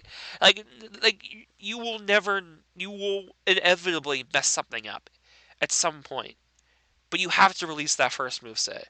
And that's another reason why I wanted to, like as I said at the start, one of the big reasons I wanted to go over this first set of mine is I made a lot of mistakes still. There was a lot of errors here, despite how good. Like I think a lot of people say this is the best first moveset ever made. There's still errors, and that's okay. Let there be errors. Let mistakes turn into miracles, because you won't know like what works out better. Maybe you'll get ideas for something else by letting those errors stay in. It is so so important. Please, just like if you want to make a wall and it starts out kind of bleh, even if it starts out fantastic, that's great, but you're setting like a really tough standard for yourself too. Like let it happen naturally and then show that you can improve from that move set onwards. Because that's what we want to see in the community is that you're willing to improve as you go, and you're not willing to stagnate. You're willing to just have fun and have good ideas. No, perfectionism is bleh. And I think a lot of people do That need to was hear very that. beautiful. I don't know what to Aw, say. thank you. I mean, like, if people wanna strive for perfectionism, you can do that after you have over 30 movesets done. Like, Law Beatdown is fantastic. I talk all the time about how good its normals and animations and idols are. Like the little, I haven't gotten to talk about Harry freaking Party yet, but that little like wand flick he does in his idol, that is Yeah, such a that's little so thing. seamless. That is great, but dear God, do not start a lull doing that. Shad is Shad is smart and knows, and he's at this point where has all these base assets for all of these characters already done after years of Law Beatdown. And now he's gone back multiple times to redo them, and now after all this time, he has the skill, the talent, the time, the energy, and the mood to do a little bit of something extra because he's just generally good at that now. And because his law has also been around making movesets for a long time, we're also more willing to wait for him. Yeah. It's totally fine. Yeah. And then also to talk about the loose pose. Yes. Yeah. The victory screens and the loose poses, I did do them. Do I still have them up here? I don't think I do, but I posted them, I believe. Yeah, I posted them. I think I don't have them anymore. I mean, I could get them out, but I'm lazy. uh, but yeah, um, the loose poses. I will say the victory screens, the UI, everything. Like that is something that is like I had to get that done. I had to get it out because like that is such like it's not really big enough to like sit on it and be perfectionist about it. I'm actually gonna go back really quick. I've talked with this about with Plums like a tiny bit. This little fancy like green thing that surrounding the character, I wanted that to just be the box that the character is in, and I kind of just gave that to Plums like let's just use this, let's just use this, and then Plum is like okay let's do this extra thing. I was like okay I guess we can do that. Maybe let's add a little bit of green to this extra UI, and in the end it's like kind of it's like whatever, but like who cares? It's a victory screen. Hmm. It needed to come out. I can't sit on it forever. Like this is something that I could do any other move set if I wanted to. I can change it up another time. I can't keep sitting on it and wait like a whole extra year for this little thing. That'd be insane. Don't do that. And only has Janky and Yamamura combo, and you should how the animation at Law is amazing. Yes, you are. It is cool when people go out of their way to do little things, and it's ambitious. But it's so important to recognize where your limits are. I am very aware of my limits. We keep glossing over Hmm. about Gadzooks Oh wants yeah, to know if you could rank every boss in the lol boss tier list. that is a thing. That's right. Yeah, that's a See, thing. I've talked about doing this. I kind of want to do it, but I've also discussed like I want to eventually make a tier list ranking every single LoL original subspace fight, which will include those bosses. So I feel like I want to do that first before talking about every single other boss. Oh no. That, yeah, I guess like a semi part one of the boss tier list, kind Yeah. of. Yeah, I could talk about those characters, and then whenever I talk about all of the bosses in LoL, I could kind of quickly get through the original Chin ones, or just say, "Hey, go back and watch that." But yeah, um, yeah, I get made a laugh hearing about it. Thank you. I love it when we all ramble and talk about things. It's great. I am so glad. I've kind of encouraged more communication and talking in the community. I just think like Make it's important if we just like talked with each other a little bit. I think we wouldn't have some of the incidents we have. Make sure to bring me with you. I'm not too knowledgeable on bosses, especially not the OG subspace ones. I don't know if I um would have that much input on them. Um, well, I mean, I have seen like the newer ones, like I really liked I saw the hydraulic press as Ball well. Dreams Doppelganger Arl fight, and I really love the hydraulic press boss fight. That was genius. Oh yeah, I think I commented on it as well. I think one of the thing I want to shout out to Gadzooks for is there was a lot of talking in that video, but I really appreciate how you still managed to make Pepino sound like Pepino. Uh, I feel like he would be a character that's way too easy to go overboard with, or not do enough with his silly stereotypical accent. But you got the perfect medium there, even if you did talk a bit too long. I liked it. I liked that a lot. That's One probably the highlight for thing me. I wish you could have included, like that boss showcase was so perfect. Although one thing I wish I could have seen is what happens if the fighter just gets crushed by the hydraulic press, because we never really see that.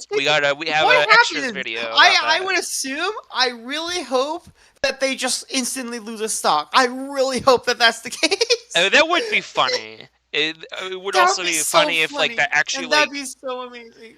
I think there is like a move in Law where like it squishes characters. Like yeah, like a Doctor Reflex's thing. It could also be like that where a character just becomes like No, squished. no, no, no. It needs to kill them.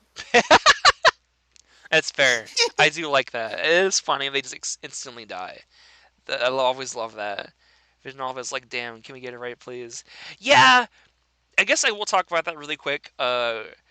I keep saying I'm hinting at it. I am. There is already like a story you can kind of piece together within this first moveset. By the way, uh, I have been debating on. Like, I think I might make a story mode in a visual novel format, but maybe like interspersed with like maybe stuff animated by people who are willing to help me.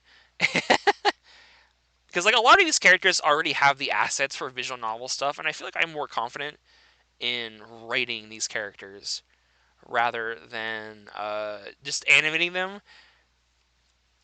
You know, granted, I will try. But yeah, um, yes. I think that should be it. Everything, right? I don't think there's any other questions. Does anyone have any more Mom's questiones? voice reminds me of Misty Cat. I don't know who Misty Cat is. It sounds um, familiar. I I'll go. All of the same. People keep talking about this. Oh You no. know, there, I did talk about Lol X. I talked about it. I feel like it would be. I have to kind of talk about Law of the Dead at some point, right? Okay, no, wait. No, this is something I would like to join you on. If we ever do a Lull of the Dead tier list, I would love to be with you on that because it's so funny. I think if I did Law of the Dead, I would want to bring a lot of other people on because I think Law of the Dead is one of those YouTubers. I mean, not one of those lols that I actually did kind of miss. I didn't really see a lot of their stuff. I kind of found out through it whenever I finally joined the community and heard after the fact what a lot of it was like. Is yeah, I feel like that is one where I would want to bring a lot more people on than just Plums. I think everyone has a lot more to add because they were for people who were Yeah, in there at the moment. Uh, gonna have a big old jamboree I'm not sure if for Terraju has Lull of enough the Dead. sprites for a visual novel We're gonna have style we're of gonna Get have a You. party, We're gonna have a corpse party, a haha. corpse party. And have you seen a cross up lore vid? I feel like I have. I just can't remember a specific one off the top of my head. I swear I'm not just saying that. I have seen the one where Dashi is interacting with Chiaki. Hmm. What if Heblu was a blue and was called Heblu and he was green? He would die, Davide. I mean, my old Sona was a Meowstic, which was and he was green. It was canon that he was turned from blue to green. So there was a precedent. Not anymore now, of course, but it is still funny. Question both for Law and Plums. Which upcoming Law and Movesets are you two most excited for? I'll let Plums answer this first because I need a drink. All right. Biased answer here. Um, there's this upcoming law that I'm super excited for. Um, those who know probably know, but it's Lol Mikan by XY Sam, and it is the Love Live Lol. um, the first moveset's gonna be Chica, and I'm so excited for it. Bag of plums. Are you? What's your I'm second so, one? huh? My second one. Yeah, there was like a. I don't know which upcoming long movesets are. I thought it was like two upcoming movesets. All right, I guess that makes sense. Never mind. Uh, oh, are you too? Okay. It's my bad. I guess for me, I think it honestly is Blockhead. Uh, I Oh guess my God, I Blockhead! I I'm think I excited talked for about it in the Blockhead Aureus too. Discord. I didn't know what Blockhead was. I didn't grow up with Newgrounds. I don't think I didn't even know what Newgrounds was for the longest time on the internet. I think I heard people making fun of Newgrounds before I heard of Newgrounds. um, but whenever Ed's Classic Mode came out, and I saw that car slam into the wall and that little dude fall out with the and just spring into the air before going into his idol, like that was like such a great ride. And he specifically came out the trunk. I'm pretty sure. I I loved him. I needed to know more. Like, what the fuck? What is his source? Why is he talking about tongs? What is this Ghostmas? These two know each other? What? And I went to watch the HD episodes of Blockhead, and I just instantly became a fan. He is my spirit animal. He is so me. He's so chaotic. I love him. He is just a I one-track yeah. mind. I went to see the series too, and oh my God. He's Yeah, so no, good. I had to watch the series like like I think like the first seven, I want to say five Blockhead episodes. Oh my God. I love just him being a dumbass, I pissing love him being conscious a off. dumbass and just making his conscience upset. But I think my favorite Yeah. moments are genuinely when like he gets one over his conscience. Like whenever he gets like this like no his conscience says like no comment And he's like, well, what do you call that? Like, it is such a smart ass thing to say, but you can't say he's wrong. Like, that is just a comment. He is such a smart ass when he wants to be. He's so funny. And he's just like so weird. If I had known about him sooner, he is such a Law Chaos character. But I'm so glad he is in Law Beatdown. I'm so happy for it. Uh, Yeah. I wanted to make a video about the lore of like the Harry freaking Potter episode moveset, and you can tell there's something there with a Blockhead that will eventually pop up whenever stuff happens. But I'm just very excited. Yeah, he's easily my number one pick. I even watched like the movie that was made for a Blockhead with like all the fancy time traveling stuff. It's cool.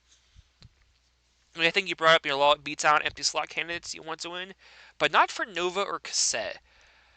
All right, so Nova, I think is like Nova's a weird one because I feel like there was only ever one character I saw and I was like, it can't be anyone else, and it was just Wallace and Gromit. I don't know what it is, but I just think, yeah, no, that makes sense. We have inventors, we have mad scientists, a claymation, I mean a stop motion animation character, Wallace and Gromit. It just yeah, like that makes sense to me in my head. Like it can't be anyone else. It's such a lol Nova core I character. can't for the life of me remember any empty slot candidates, even after I Yeah, vote. Right? There's just so much. I Even think in like empty slots where there's a small set number of characters, like I said, I can't really remember them, and like, it's not the fault of the creators. there's just a lot of It's a me characters. thing. It's a me thing. I think the only time I've ever really remembered them is like from like I think mostly LOL Beatdown, but like the most recent LOL Nova one. I feel like I remember the rivals part more than I remember the characters that were like as options because there was a lot of big names, and then there was just like the one I'm like, okay, yeah, that's it, that's the one, and I don't think about anything else. And yeah, there was a Blockhead movie. It was split up into parts, I believe, but yeah, it was like a weird time travel thing, and it gives depth to like Blockhead's actual lore that never got followed up on, which is a damn shame. And the Doctor dude, which I always thought that was interesting. I've not seen the Blockhead movie. I should really get to It's it, it's seeing that. it's definitely it sure is a thing. I know you hear Blockhead movie like, oh wow, that sounds awesome. It's like whatever. I think it gets good in like the last episode, and like that's really it. Like he's just along for the ride as Blockhead would be in like a movie. And for Cassette, I Cassette is weird because there's a lot of cool characters that I want to see from Cassette. Cassette has like so many bizarro characters. Kimba's a funny one. I'm very proud of. What was it, Corvax? No, that's someone else. That's like the from through some Z. Zorak? Zorak. I think yeah, Zorak. The guy who like goes. He's very Not the quotable. Space Ghost Zorak, the other Zorak. Yeah, the other side where goes, "Welcome to my world," and he's like the shot like the big magic dude. Like that guy is so funny. He is such like a cassette character. He would be such a good villain in any law, but like I don't think there's no way he won. There's no way he won. So I guess I'll say like Kimba would maybe be interesting as like a my second Himbo pick. would be very interesting. Because Kimba's like, oh my god, I Kimba is like off the also walls weird. I also think Demo Roseclair would be interesting. Yeah, Because ROM hacks in general need to be represented more on LOL. I think there's a lot of like ROM hacks that definitely there's a lot of like ROM hack characters. Like, I know there was like that one Pokemon dude that a lot of people were like, yeah, you know Yeah, what, that's Wraith actually from interesting. Pokemon Snakewood. Yeah, and I never knew what Pokemon Snakewood was, but apparently that was like for some people that was like, whoa, yo, that like, and I even remember watching the cassette reveals, and I was like, you know what, that feels like a character that I don't really see winning, what or even like being here. But then everyone liked him, so I don't know. I don't know everything. Wraith, yeah. Oh my god. Question: was there any of my input you can remember from my vid you want to wrap up now? I think I remember is the disaster movie logo. That actually is. I do remember that you did talk about that. The disaster. I know some people don't. Some people, like you said, don't. They don't like J-Mitch specifically doesn't like using like movie like logos for like all specific characters. And I honestly I don't disagree. I think if you can design a good logo that is representative of the series, go for it. But genuinely, what is disaster movie but disaster movie? I I do not think there is anything else that could best represent disaster movie than disaster movie's logo.